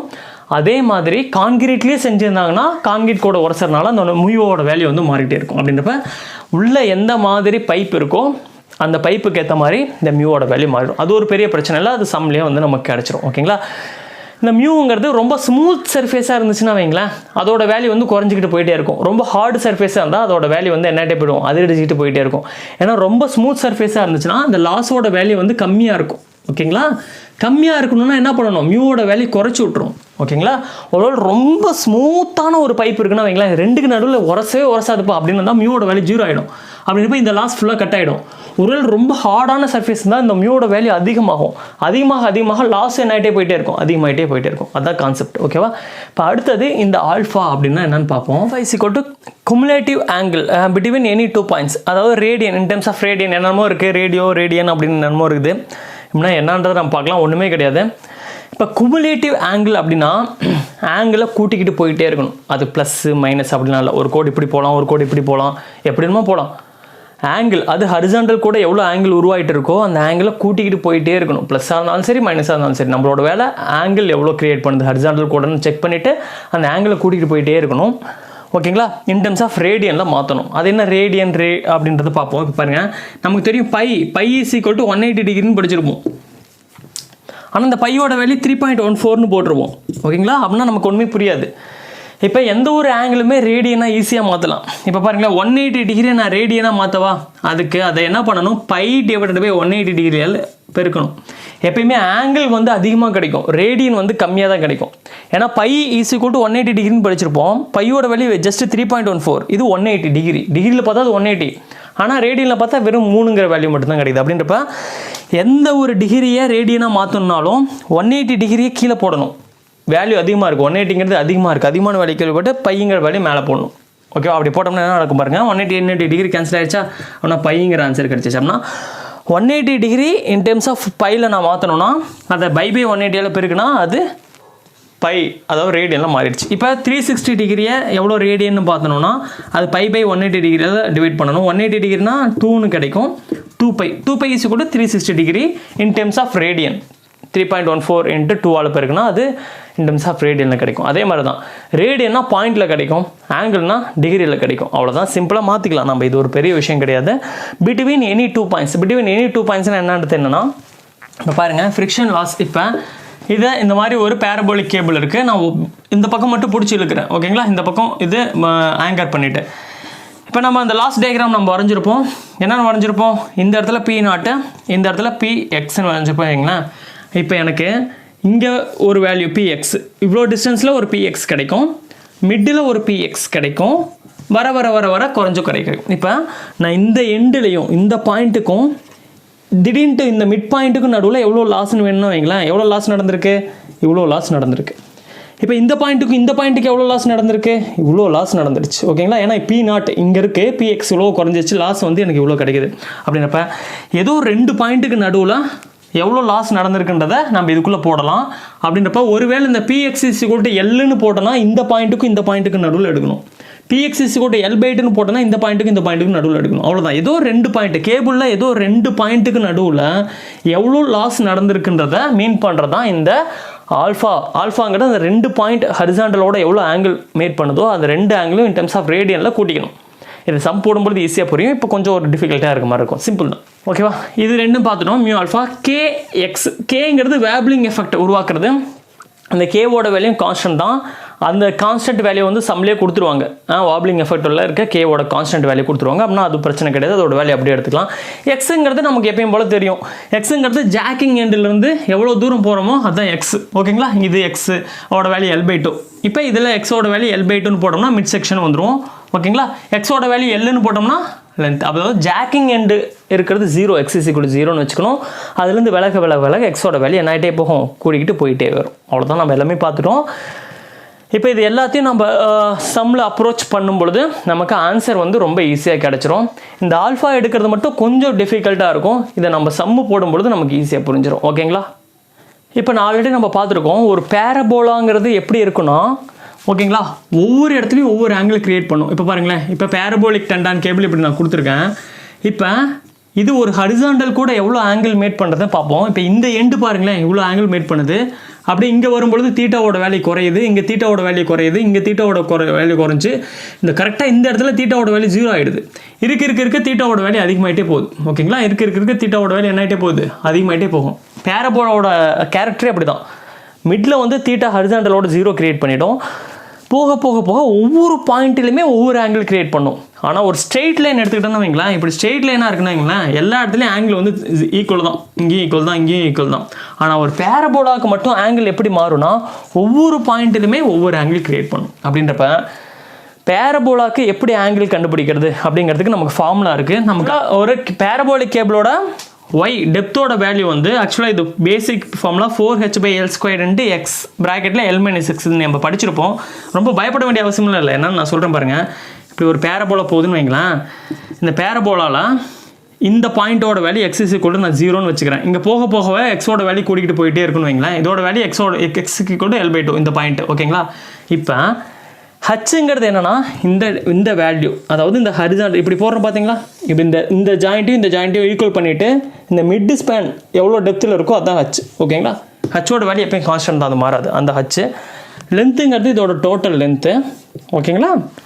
லென்த்து மாறல, இந்த லென்த்து ஒன்று தான், ஓகேங்களா. L² X. எக்ஸுங்கிறது என்னென்னா ஏதோ ஒரு பாயிண்ட்டு இங்கேருந்து ஏதோ ஒரு டிஸ்டன்ஸில் அந்த இடத்துல எவ்வளோ ஒய் டெப்த்து அப்படின்னு கண்டுபிடிக்கிறதுக்கு தான் வந்து என்னது இந்த ஃபார்முலா. இதுலேருந்து நம்ம ஆங்கிளுக்கான ஃபார்முலா எடுக்கலாம். dy/dxன்னு சொல்லுவோம் அது பேர். அது போட்டோம்னா 4h/L² dx பொறுத்து L-2xன்னு கிடைக்கும், ஓகேங்களா. இதுதான் வந்து ஆங்கிள் கண்டுபிடிக்கிறதுக்கான ஃபார்முலா. இதை வச்சு எப்படி ஆங்கிள்னா ஆக்சுவலாக dy/dxோட வேல்யூ tan θன்னு இருக்கும், ஓகேங்களா. எப்பயுமே இந்த பேரபோலிக் கேபிளில் ப்ரீ டென்ஷன் கான்கிரீட்டில் தீட்டாவோட வேல்யூ ரொம்ப ரொம்ப ரொம்ப கம்மியாக தான் கிடைக்கும். 1 டிகிரி 2 டிகிரி 3 டிகிரி 4 டிகிரி அந்த 5 டிகிரி 6 டிகிரி அளவு தான் கிடைக்கும். ஆங்கிள் ரொம்ப அதிகமாக போகாது. அப்படின்றப்ப ஃபார் ஸ்மால் ஆங்கிளுக்கு tan θ = θ. இப்போ tan 5 டிகிரின்னு அடிங்க 5ன்னு தான் கிடைக்கும். tan 6 டிகிரின்னு அடிங்க 6 கிட்ட தான் ஆன்சர் கிடைக்கும். tan 1 டிகிரின்னு கிடைக்கும் 1 தான் ஆன்சர் கிடைக்கும். அப்படின்னா tan என்ன டிகிரி போடுறோமோ அதே வேல்யூ தான் கிடைக்கும். அப்படின்னா ஸ்மால் ஆங்கிளுக்கு tan தீட்டாவும் ஒன்று தான் தீட்டாவும் ஒன்று தான். அப்படின்றப்ப இதுலேருந்து நம்ம தீட்டா எடுத்துடலாம். அப்படின்னா theta is equal to 4h/L² into L - 2x. ஓகேங்களா? இதுக்குள்ளே அப்ளை பண்ணோம்னா டைரெக்டாக ரேடியனில் நமக்கு ஆன்சர் கிடச்சிரும். ஓகேங்களா? இன் டர்ம்ஸ் ஆஃப் நமக்கு ரேடியனில் ஆன்சர் கிடச்சிரும். டக்குன்னு நம்ம இதுலேருந்து ஆன்சர் எடுத்துடலாம். சிம்பிள் தான். 4h கீழே L² ப்ராக்கெட்டில் L - 2x. இதை மனப்பாடம் பண்ண முடியாது நம்மளால், டக்குன்னு மனப்பாடம் பண்ணிக்கலாம். ஓகேங்களா? இதுக்குள்ளே எக்ஸோட வேல்யூ எந்த இடத்துல போடுறோமோ அந்த பாயிண்ட்டில் நமக்கு ஆங்கிள் அதுலேருந்து நம்ம எடுத்துக்கலாம். இந்த ஒரு இடம் மட்டும்தான் இதில் கொஞ்சம் டிஃபிகல்ட்டாக இருக்கும். இந்த ஒரு ஃபார்முலா மட்டும் நம்ம மைண்டில் வச்சுக்கிட்டோம்னா போதும், நம்ம இந்த ஆல்ஃபா கண்டுபிடிக்கிறதுக்கான ஃபார்முலா எடுத்துடலாம். மற்ற எல்லாமே ரொம்ப சிம்பிள் தான். பட நம்ம ஆன்சர் போட்டு போயிட்டே இருக்கலாம். அது எப்படின்றத நான் இப்போ கிருஷ்ணராஜ் புக்கில் இருக்க ஒவ்வொரு சமம் நான் உங்களுக்கு ஒர்க் அவுட் பண்ணி காமிக்கிறேன். அதை பார்க்கும்பொழுது நமக்கு ஒரு கோர் கான்செப்ட் ஈஸியாக ஐடியா வந்து நமக்கு கிடைக்கும். ஓகேவா? இப்போ எக்ஸாம்பிள் 5.9 அந்த கொஷின் பேஜ் நம்பர் 128 இருக்க கொஷின் நான் வாசிக்கிறேன். A concrete beam of 10 meter span 100 mm wide and 300 mm deep is prestressed by 3 cables. The area of each cable is 200 mm squared and the initial stress in the cable is 1200 Newton/mm². Cable 1 is parabolic with an eccentricity 50 mm above the centroid at the supports and 50 mm below the centroid of the span. Of the center of the span. Cable 2 is also parabolic with 0 eccentricity as support, 50 mm below the centroid at the center of the span. Cable 3 is straight with the uniform eccentricity of 50 mm below the centroid. If the cables are tensioned from one end only, estimate the percentage loss of stress in each cable due to friction. Assume mu is equal to 0.35, K is equal to 0.0015 per meter. Question பார்க்கும்போது பயங்கரமாக இருக்கும். But இது ரொம்ப simple தான். இதுக்கான diagram நம்ம first வரையணும். எப்பயுமே டயக்ராம் வரையணும். வரைஞ்சிட்டோம்னா நம்ம இது ரொம்ப ஈஸியாக நம்ம இதுக்கு அப்ரோச் பண்ணிடலாம். இப்போ சம்முக்குள்ளே போகலாம். இப்போ நம்ம இந்த சம்முக்குள்ளே போகலாம். டயக்ராம் வரைஞ்சிட்டேன். 100 mm வைடு 300 mm டெப்த்து. அதில் எப்படி ஃபஸ்ட்டு கேபிள் வந்து எப்படி போகுதாமா, எண்டில் வந்து 50 mm சென்ட்ராய்டுக்கு மேலே, இதுதான் சிஜின்னு சொல்லுவோம், சென்ட்ராய்டுக்கு மேலே போகுதாமா. மிட் செக்ஷனில் 50 mm டெப்த்தில் இருக்காமா. அதே மாதிரி கேபிள் 2 வந்து சப்போர்ட்டில் வந்து கரெக்டாக 0 எசென்ட்ரிசிட்டியாமா, மிடில் வந்து 50 mm எசென்ட்ரிசிட்டியாமா. அடுத்து கேபிள் 3 ஸ்ட்ரெயிட்டாக போகுதாமா. இது ரெண்டு பேரபோலிக்னு சொல்லிட்டான். ஓகேவா? கேபிள் 3 வந்து ஸ்ட்ரெயிட்டாக போகுதாமா, எல்லா இடத்துலையுமே 50 mm எசென்ட்ரிசிட்டியாமா. அப்படின்றப்ப நம்ம என்ன வரைஞ்சிட்டோம், டயக்ராம் வரைஞ்சிட்டோம். ஓகேங்களா? இப்போ ஒவ்வொரு கேபிளையும் ஃப்ரிக்ஷன் லாஸ் எப்படின்னு கொடுத்துருக்கான். இதில் முக்கியமாக நம்ம கவனிக்க வேண்டியது நல்லா தெளிவாக பாருங்கள். If the cables are tensioned from one end only அப்படின்னா என்ன அர்த்தமா, இந்த கேபிள் எல்லாத்தையும் ஒரு பக்கத்துலேருந்து மட்டும்தான் இழுக்கிறாங்க, டபுள் சைடு கிடையாது. ஒன்லி இந்த சைடு முடிச்சு போட்டுட்டு ஒன்லி ஒன் எண்டு ஒன்லின்ட்டான். அப்படின்றப்ப கண்ணை மூடிக்கிட்டு நம்ம என்ன யோசிக்கணும், ஃபஸ்ட்டு நம்ம என்ன பார்த்தோம், இதில் மேக்ஸிமம் லாஸ் எந்த இடத்துல நடக்கும், x is equal to L நடக்கும். இந்த இடத்துல x is equal to 0, இங்கே வந்து x is equal to Lங்கிற இடத்துல ரொம்ப கம்மியாக சுருங்கிடும். போத் எண்டில் எழுத்தோம்னா x is equal to L/2 maximum loss இருக்கும். ஒன் எண்டு ஒன்லனா x is equal to L தான் இருக்கும். அப்படின்றப்ப இந்த இடத்துல என்ன கேட்குறாங்கன்னா, estimate the percentage of loss in stress cable due to friction. அப்படின்றப்ப லாஸ் எந்த இடத்துல அதிகமாக இருக்குமோ அந்த இடத்துல தான் கண்டுபிடிக்கணும். ஓகேங்களா? இந்த இடத்துல லாஸே இருக்காது, இந்த இடத்துல மேக்ஸிமம் லாஸ் வரும். அப்படின்றப்ப லாஸ் எங்கே அதிகமாக இருக்கோ அந்த இடத்துல தான் நம்ம ஆன்சர் கண்டுபிடிக்கணும். அப்படின்றப்ப இந்த கொஷினுக்கு எக்ஸ் இஸ் ஈக்குவல் டு என்னன்னு தான் யூஸ் பண்ணணும், ஃபார்முலாக்குள்ளே எல்லுன்னு தான் யூஸ் பண்ணணும். ஏன்னா அப்போ தான் எந்த இடத்துல மேக்ஸிமம் லாஸ் இருக்கோ அந்த பாயிண்ட்லேருந்து நம்ம ஆன்சரை கொண்டு வர முடியும். கொஷின் அதுதான், லாஸ் எங்கே மேக்ஸிமம் இருக்கோ அங்கேருந்து ஆன்சர் கண்டுபிடிக்கணும். அப்படின்னா எக்ஸ் இஸ் ஈக்குவல் டு எல்லுங்கிற வேல்யூ நம்ம இப்போ மைண்டில் ஃபிக்ஸ் பண்ணிக்கணும். Point number 1. அடுத்த பாயிண்ட்டு நம்ம ஃபார்முலா எழுதுவோம் எப்பயும் போல். நமக்கு தெரிஞ்ச ஃபார்முலா என்னது, Px is equal to P0 into 1 minus mu alpha minus K into xங்களா. இப்போ நம்ம கண்ணை மூடிட்டு போட்டுக்கலாம். எக்ஸ் இருக்க இடத்துல என்னென்னு அப்ளை பண்ணணும், எக்ஸ் இருக்க இடத்துல எல்லுன்னு தான் அப்ளை பண்ணணும். இங்கே எல்லுங்கிறது என்னது, 10 மீட்டர். கண்ணை மூடிட்டு போட்டுடலாம், இது கண்டுபிடிச்சிட்டோம் எக்ஸ். அடுத்து கேவோட வேல்யூ கொஷின் பேப்பர்லேயே கொடுத்துட்டாங்க. ஓகேங்களா? 0.0015 அதுவும் கண்டுபிடிச்சிடும். P0ங்கிறது இனிஷியல் ஸ்ட்ரெஸ். அந்த இனிஷியல் ஸ்ட்ரெஸ்ஸோட வேல்யூ என்ன பண்ணியிருக்காங்க, 1200 Newton/mm²ங்கிறது இனிஷியல் ஸ்ட்ரெஸ். அதோட இந்த எண்டில் இருக்கிற ஸ்ட்ரெஸ் அதுவும் கொடுத்துட்டாங்க. இப்போ நம்ம கண்டுபிடிக்க போனது மியூவோட வேல்யூ கொடுத்துட்டாங்க. அதோட வேல்யூ எவ்வளோ, 0.35. ஒன்று தான், அது என்னது, இந்த ஆல்ஃபா. இந்த ஆல்ஃபா மட்டும் கண்டுபிடிச்சோம்னா படப்படன்னு ஆன்சர் போட்டு போயிட்டே இருக்கலாம். ஓகேங்களா? இப்போ கேபிள் 1க்கு எப்படி இந்த ஆல்ஃபாவோட வேல்யூ கண்டுபிடிக்கிறதுன்னு பார்ப்போம். கேபிள் 1 எப்படி போகுது பாருங்கள், எசென்ட்ரிசிட்டிக்கு மேலே 50 mm, இங்கே மேலே 50 mm கீழே. அப்படின்றப்ப இதை மட்டும் கட் பண்ணி கீழே பேரபோலிக் ஷேப்பில் வரைகிறேன். இப்படி இருக்குங்களா? இப்போ இந்த எண்டையும் நான் ஜாயின் பண்ணுறேன். பேரபோலாவோட இந்த எண்டையும் நான் ஜாயின் பண்ணிட்டேன். இப்போ இந்த டெப்த்து எவ்வளோ ஆழத்தில் இருக்குன்னு பார்க்கணும். ஓகேங்களா? அது அப்போ தான் நம்ம எடுக்க முடியும். இப்போ பாருங்கள், இப்போ இந்த எண்டையும் ஜாயின் பண்ணிட்டேன். ஆல்ரெடி மிட்டுக்கும் கீழே ஒரு 50 mm, மிட்டுக்கு மேலே ஒரு 50 mm. அப்படின்றப்ப இந்த இடத்துல எப்படி இருக்கான்? 100 mm டெப்த். இதுதான் வந்து என்ன சொல்லியிருக்கேன்? ஹச்ன்னு மார்க் பண்ண சொல்லியிருக்கேன். லென்த் என்ன சொல்லியிருக்காங்க? Already length is equal to 10 மீட்டர்னு சொல்லிட்டாங்களா? ஓகே. இப்போ எந்த பாயிண்ட்டுக்கும் நடுவில் நான் இப்போ லாஸ் எடுக்கிறேன்? இந்த ஸ்டார்டிங் பாயிண்ட்லக்கும் இந்த பாயிண்ட்டுக்கும் X is equal to L, அந்த ஸ்ட்ரெஸ் லாஸ் டயக்ராம் வரையும்பொழுது எப்படி இருக்கும்? நமக்கு இப்படி இருக்குங்களா? ஓகேவா? இந்த இடத்துல P0, இந்த இடத்துல PX அப்படின்றப்ப இந்த பாயிண்ட்டுக்கும் நான் எடுத்தால் தான் எனக்கு என்ன கிடைக்கும்? மேக்ஸிமம் லாஸுங்கிறது இது எவ்வளோ இழந்திருக்கணும் அதான். இது P0, இது PX, இவ்வளோ இழந்திருக்கேன். அப்படின்றப்ப எந்த பாயிண்ட்டுக்கு நான் எடுக்கணும் லாஸு? இந்த இனிஷியல் பாயிண்ட்டுக்கும் இந்த எண்டு பாயிண்ட்டுக்கும் நடுவில் இருக்கக்கூடிய அந்த 2 பாயிண்ட்டுக்கும் நடுவில் எடுத்தால் தான் எனக்கு மேக்ஸிமம் லாஸ் கிடைக்கும். அப்படின்றப்ப என்னோடய ஃபஸ்ட்டு பாயிண்ட்டை எங்கே ஃபிக்ஸ் பண்ணிக்கிறேன்? எண்டு பாயிண்ட்டு இந்த இடத்துல ஃபிக்ஸ் பண்ணிக்கிறேன். இப்போ இந்த 2க்கு நடுவில் இருக்கக்கூடிய ஆங்கிள் தான் நான் வந்து என்ன பண்ணணும்? மேட் பண்ணணும். ஆல்ஃபானா என்னன்னு சொல்லியிருக்கேன்? Alpha is equal to cumulative angle between any 2 points. ஓகேங்களா? அந்த கேபிளில் ஏதோ 2 பாயிண்ட்ஸ் அது ரேடியனில் இருக்கணும். ஓகேவா? ஃபஸ்ட்டு பாயிண்ட் இங்கே இருக்குது. இப்போ 2வது பாயிண்ட்டை நான் இங்கே ஃபிக்ஸ் பண்ணிட்டேன். ஏன்னா இங்கேருந்து இது வரைக்கும் நான் எடுத்தால் தான் என்னோட மேக்ஸிமம் லாஸை எடுக்க முடியும். ஓகேங்களா? அப்படின்றப்ப இப்போ பார்க்கலாம். ஃபஸ்ட்டு இந்த பாயிண்டில் எனக்கு தீட்டா வேணும், இந்த பாயிண்டில் தீட்டா வேணும். ஓகேங்களா? இன் டெர்ம்ஸ் ஆஃப் ரேடியனில் வேணும். இந்த இடத்துல தீட்டா பேரபோலிக் கேபிளோட தீட்டா கண்டுபிடிக்கிறதுக்கான ஃபார்முலா என்ன சொல்லியிருக்கேன்? இப்போ இந்த இடத்துல தீட்டாவோட வேல்யூ கண்டுபிடிக்க நம்ம என்ன ஃபார்முலா நமக்கு தெரியும்? 4h/L² × L-2x. இதுக்குள்ளே கொண்டு வந்து நான் அப்ளை பண்ண போகிறேன். இந்த தீட்டாவோட வேல்யூ கண்டுபிடிக்க போகிறேன். அதே தீட்டா தான் இங்கேயும் கிடைக்கும். இங்கேயும் அதில் எந்த ஒரு மாற்றமும் கிடையாது. அப்புறம் இதுக்கான ஃபார்முலா 4h, இதுக்கும் அதே தான், L² × L-2x. இப்போ இதுக்குள்ளே வேல்யூ அப்ளை பண்ண போகிறோம். நம்ம ஆங்கிள் இன் டெர்ம்ஸ் ஆஃப் ரேடியனில் கிடைக்கும் போது இதோட வேல்யூ கூட்டினோம்னா நமக்கு என்ன கிடைச்சிரும்? ஆல்ஃபாவோட வேல்யூ கிடைச்சிரும். அப்படின்றப்ப இது ரெண்டையும் நான் கூட்ட போகிறேன். இப்போ பாருங்கள் எப்படின்றது. இப்போ இந்த 1வது கேபிள் மட்டும் நம்ம தனியாக பிரித்து எழுதியிருக்கோம். ஓகேங்களா? இப்போ இதையும் நம்ம ஜாயின் பண்ணி மிட் பாட்டம்க்கு எவ்வளோ டெப்த்துங்கிறது இங்கே ஒரு 50 mm, இங்கே ஒரு 50 mm, 100 mm, லென்த்து 10 மீட்டர். இப்போ இதை வச்சு நான் என்ன பண்ண போகிறேன்? இந்த பக்கமும் தீட்டா இன் டெர்ம்ஸ் ஆஃப் ரேடியனில், இந்த பக்கமும் தீட்டா இன் டெர்ம்ஸ் ஆஃப் ரேடியனில் கண்டுபிடிக்க போகிறேன். ஃபார்முலா எனக்கு 4h/L² × L-2x. இந்த H, L எல்லாமே கான்ஸ்டன்ட் தான். இந்த எக்ஸோட வேல்யூ மட்டும் அப்ளை பண்ணால் ஆன்சர் கிடச்சிரும். அப்படின்றப்ப இந்த பக்கத்தில் இருக்க தீட்டாவோட வேல்யூ நான் கண்டுபிடிக்கிறேன். 4 × Hோட வேல்யூ என்னது? 100 mm. அதை மீட்டரை மாற்றுறேன். 0.1 டிவைடட் பை லென்த் 10 மீட்டர். ஓகேங்களா? இங்கே H/L² இருக்குது. அப்படின்றப்ப 10 × 10 இன்ட்டு எல், லென்த்தோட வேல்யூ 10 மைனஸ் 2 இன்ட்டு எக்ஸ். இங்கே எக்ஸோட வேல்யூ என்னது? ஜாக்கிங். எங்கே ஜாக் பண்ணுறோமோ அந்த இடத்துல எக்ஸோட வேல்யூ 0 அப்படின்றப்ப இந்த இடத்துல எக்ஸோட வேல்யூ 0 அப்படின்றப்ப வெறும் 10 மட்டும்தான் கிடைக்கும். அப்படின்னா இந்த 10 கேன்சல் பண்ணிட்டேன். அப்படின்னா 4 × 0.1 டிவைடட் பை 10 அப்படின்றப்ப ஆன்சர் என்னது? 0.04 இன் டெர்ம்ஸ் ஆஃப் ரேடியனில் கிடச்சிருச்சு. ஓகேங்களா?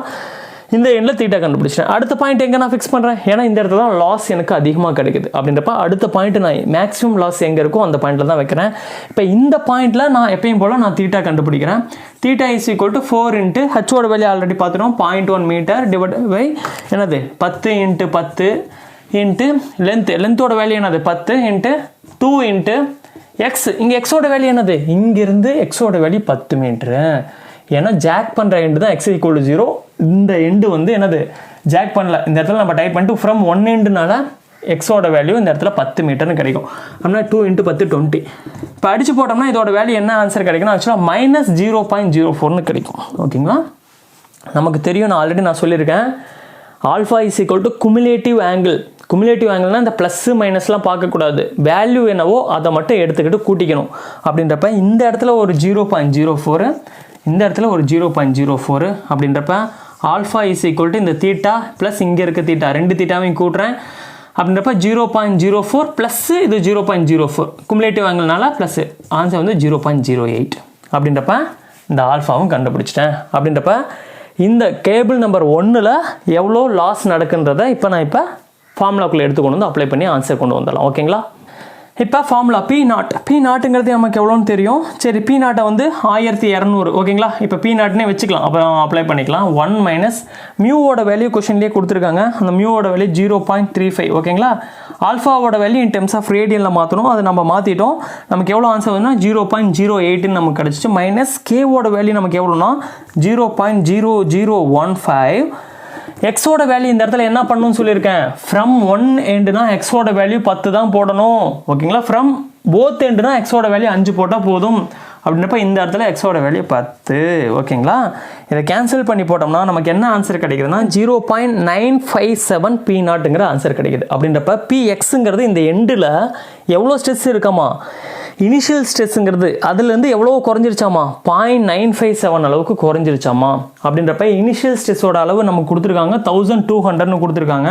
அப்படின்றப்ப என்ன பண்ணலாம், 0.957 × 1200 ஈக்குவல் டு 1148.4 Nm/mm² தான் இந்த இடத்துல இருக்குது. ஆக்சுவலாக இனிஷியலில் 1200 இருந்துச்சு, இவ்வளோ குறைஞ்சிச்சு. அப்படின்றப்ப எவ்வளோ ஸ்ட்ரெஸ் இந்த இடத்துல குறைஞ்சிருக்கு, 1200 1148 மைனஸ் பண்ணுங்கள், 51.6 Nm/mm² ஸ்ட்ரெஸ் வந்து என்ன ஆயிடுச்சு, குறைஞ்சிருச்சு இந்த இடத்துல. அப்படின்னா பர்சன்டேஜ் ஆஃப் லாஸுங்கிறது என்னது, 51.6 Nm/mm² டிவைடட் பை 1200 Nm/mm². அடிச்சு போட்டோம்னா நமக்கு ஆன்சர் என்னது, 4.3% என்ன ஆயிடுச்சு, கேபிள் 1ல அட் த எண்டில் மேக்ஸிமம் லாஸ் நடந்திருக்கு. அவ்வளோதான், முடிஞ்சிருச்சுங்க. இப்போ கேபிள் 1க்கு ஆன்சர் கண்டுபிடிச்சிட்டோம். இதே மாதிரி கேபிள் 2 கேபிள் 3க்கு ஆன்சர் கண்டுபிடிக்கலாம். ஓகேவா, இப்போ கேபிள் 2 பார்ப்போம். கேபிள் 2 நான் எப்பயும் போல பிரித்து எப்படி எழுதுறேன், இந்த பாயிண்ட்டுக்கும் இந்த பாயிண்ட்டுக்கு நடுவில் இப்போ எவ்வளோ தான் சிஜி, இந்த பாயிண்ட்டுக்கு நடுவில் இங்கே 50 தான். ஓகேங்களா, இங்கே 50 mm தான் இருக்கும். போன இதுக்கு 100, இதோட இன்ட்டு கட் பண்ணால் ஆல்ரெடி சிஜிக்கு மேலே இங்கே போகுது. அப்படின்றப்ப கட் பண்ணி எழுதும்போது இது 100 கிடச்சிச்சு. இப்போ இதுக்கு 50 தான் கிடைக்குது. ஓகேங்களா, இப்போ டோட்டல் லென்த் வந்து இந்த இடத்துல என்ன கிடைக்குது, length is equal to 10 metre தான் கிடைக்குது. ஓகேவா, வேலை முடிஞ்சு போச்சு. எப்பயும் போல் நான் என்ன பண்ணணும், இந்த ஃபார்முலாக்குள்ள அப்ளை பண்ண எல்லாமே எனக்கு தெரியும், எக்ஸும் தெரியும். இந்த இடத்துல ஆல்ஃபா மட்டும் கண்டுபிடிச்சா போதும். ஆல்ஃபாங்கிறது இங்கே இருக்க தீட்டா, இங்கே இருக்க தீட்டா. எப்பயும் போல் நம்ம இதுக்கு தீட்டா கண்டுபிடிப்போம். Formula 4h/L² × L - 2x 4. இந்த இடத்துல h is equal to 50 mm. இது மீட்டரை மாற்றினா 0.05 × length 10 × 10 × L is equal to 10 2 × x. எக்ஸோட வேல்யூ 0 அப்படின்றப்ப இந்த டைம் கேன்சல் ஆகிடும். அப்படின்றப்ப இதை கேன்சல் பண்ணி போட்டோம்னா தீட்டாவோட வேல்யூ 0.02 ரேடியன். ஓகேங்களா, அதே மாதிரி இந்த பக்கம் கொண்டு வந்து போடுவோம். அதே தான், இந்த பக்கம் இருக்க தீட்டாவோட வேல்யூ 4 × h 0.05 டிவைடட் பை 10 × 10. அதே மாதிரி இதோட வேல்யூ வந்து -10 மாறிடும். L - 2x, அதாவது எல்லோட வேல்யூ 10, எக்ஸோட வேல்யூ வந்து 10. அப்படின்றப்ப 10 - 20 -10 மாறிடும். அடிச்சு போட்டோம்னா -0.02 ரேடியன்ஸாக மாறிடுச்சு. ஓகேங்களா, இப்போ நமக்கு தெரியும் alpha is equal to cumulative angle. இதையும் கூட்டணும், ப்ளஸ் மைனஸ்லாம் எடுத்துக்கக்கூடாது. அப்படின்றப்ப 0.02 + 0.02 0.04 ரேடியன்ஸ் நமக்கு கிடச்சிருச்சு. எப்பயும் போல் அதை கொண்டு வந்து அப்ளை பண்ணுவோம், நமக்கு ஆன்சர் கிடச்சிரும். ஓகேங்களா, இப்போ P0 அப்படியே வச்சுக்கிறேன். 1 - மியூவோட வேல்யூ நமக்கு தெரியும் 0.35, ஆல்ஃபாவோட வேல்யூ 0.04 மைனஸ் கேவோட வேல்யூ 0.0015 இன்ட்டு எக்ஸோட வேல்யூ எப்பயும் போல் 10ன்றது அப்ளை பண்ணுறேன். அடிச்சு போட்டோம்னா இதோட வேல்யூ எனக்கு என்ன கிடைக்குதுன்னா 0.971 P0ன்னு கிடைக்குது. ஓகேங்களா, Px.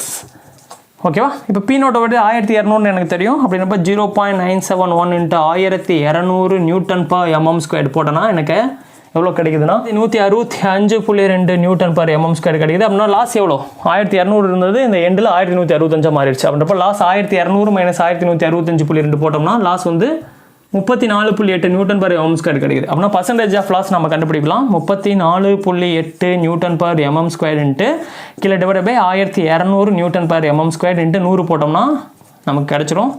லாஸ் எவ்வளோ நடக்குதுன்னா 2.9% இந்த கேபிள் 2ல நடக்குது. அவ்வளோதான், சிம்பிள் தான். ஓகேங்களா, கேபிள் 3 பார்ப்போம். பாருங்களேன், இந்த கேபிள் 3ல இன்ட்ரெஸ்டிங்காக ஒரு விஷயம் நடக்க போகுது.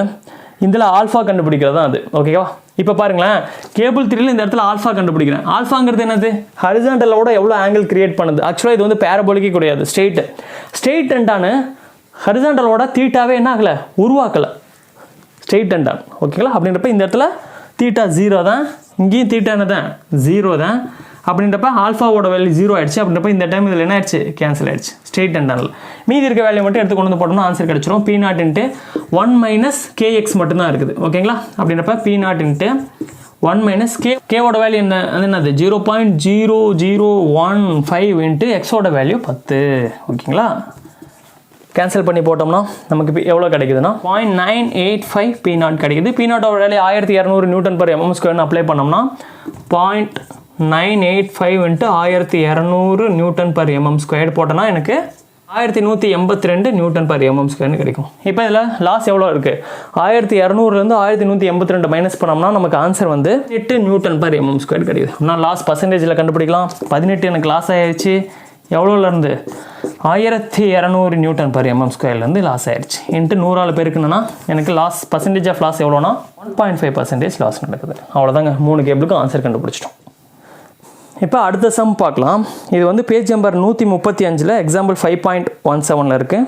அது படிக்கிறேன். A concrete beam AB of span 12 meter in post tensioned by cable which is concentric at support A and B and has eccentricity of 200 mm in mid-third span with a linear variation towards the support. If the cable is tensioned at the jacking end A, what should be the jacking stress in wires if the stress at B is to be 1000 Newton per mm squared? Assume the coefficient of friction between the cable and the duct and concrete is 0.55. The friction coefficient of the wave effort is 0.0015 per meter. இதை கொஷினை படித்தோடனே எடுத்தோடனே some diagram போட்டுறணும். Diagram போட்டால் தான் நமக்கு ஈஸியாக புரியும். இதுக்கு நான் டயக்ராம் எப்படின்றத பார்ப்போம். இப்போ பார்ப்போம். Concrete beam AB 12 metre span. Okay, அது போட்டுட்டேன். ஓகேங்களா. Post tension by a cable which is concentric at the support A and B. Concentric அப்படின்னா அதில் எசென்ட்ரிசிட்டியே கிடையாது. எசென்ட்ரிக்னா எசென்ட்ரிசிட்டி இருக்குன்னு அர்த்தம்னா, கான்சென்ட்ரிக் அப்படின்னா இந்த இடத்துல எசென்ட்ரிசிட்டி இல்லை. கரெக்டாக சிஜி லைன்லேயே இருக்கிறது பேர் concentric.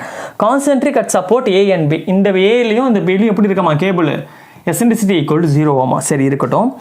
And has eccentricity of 200 mm in the mid third span. Mid தேர்ட்னா என்னன்னா 12 3 டிவைட் பண்ணுவோம், ஒரு 4 12. ஓகேங்களா. அதனால் அது 4 மீட்டர் 4 மீட்டராக பிரிச்சுக்கலாம். இது ஒரு 4 மீட்ரு, மிடில் ஒரு 4 மீட்ரு, இங்கே ஒரு 4 மீட்ரு, மொத்தம் 1 நாங்கள் 2 கட்ட 3 12. ஓகேவா, வந்துருச்சு. இந்த மிட்டில் எவ்வளோ எசென்ட்ரிசிட்டி இருக்காமா? 200 mm எசென்ட்ரிசிட்டி இருக்காமா. ஓகேவா. இங்கே ஒரு 200 mm இருக்காமா, இங்கே ஒரு 200 mm இருக்காமா. அடுத்து என்ன சொல்கிறாங்க? Linear variation and mid third span with a linear variation towards the support. Mid third ஸ்பேனில் 200 mm இருக்காமா. அடுத்து கேபிள் எப்படி இருக்காமா? Linear variation towards the support. Linear வேரியேஷன்னா முக்கோண வடிவில் போகிறதா லீனியர் வேரியேஷன். அப்படின்றப்ப இந்த பாயிண்ட்டுக்கும் இந்த பாயிண்ட்டுக்கும் கேபிள் எப்படி இருக்காமா? இப்படி இருக்குன்றாங்க. இது 200 mm. அதே மாதிரி இங்கேயும் எப்படி இருக்காமா? கேபிள் இப்படி இருக்குது, இந்த மாதிரி இருக்குது. நடுவில் எப்படி இருக்குன்னு சொல்லலை. ஓகேங்களா. நடுவில் பேரபோலிக்காக போகுதா, இல்லை சர்க்குலராக போகுதா, இல்லை ஸ்ட்ரெயிட்டாக போகுதா, எதுவுமே சொல்லலை அவங்க. அதனால் நான் என்ன பண்ணிக்கிறேன், நடுவில் ஒரு டேஷ் மாதிரி நான் வரைஞ்சிக்கிறேன். மோஸ்ட்லி இப்படி இருந்தாவே இந்த இடத்துல பேரபோலிக்காக போகாது. மோஸ்ட்லி 99% இப்படி தான் இருக்கும். ஓகேங்களா. இந்த மாதிரி ஒரு ட்ரிபிசாய்டு ஷேப்பில் தான் இருக்கும். ஓகேங்களா. இப்போ என்ன பண்ணிட்டேன், இந்த இடத்துல இப்படி போட்டுக்கிட்டேன்.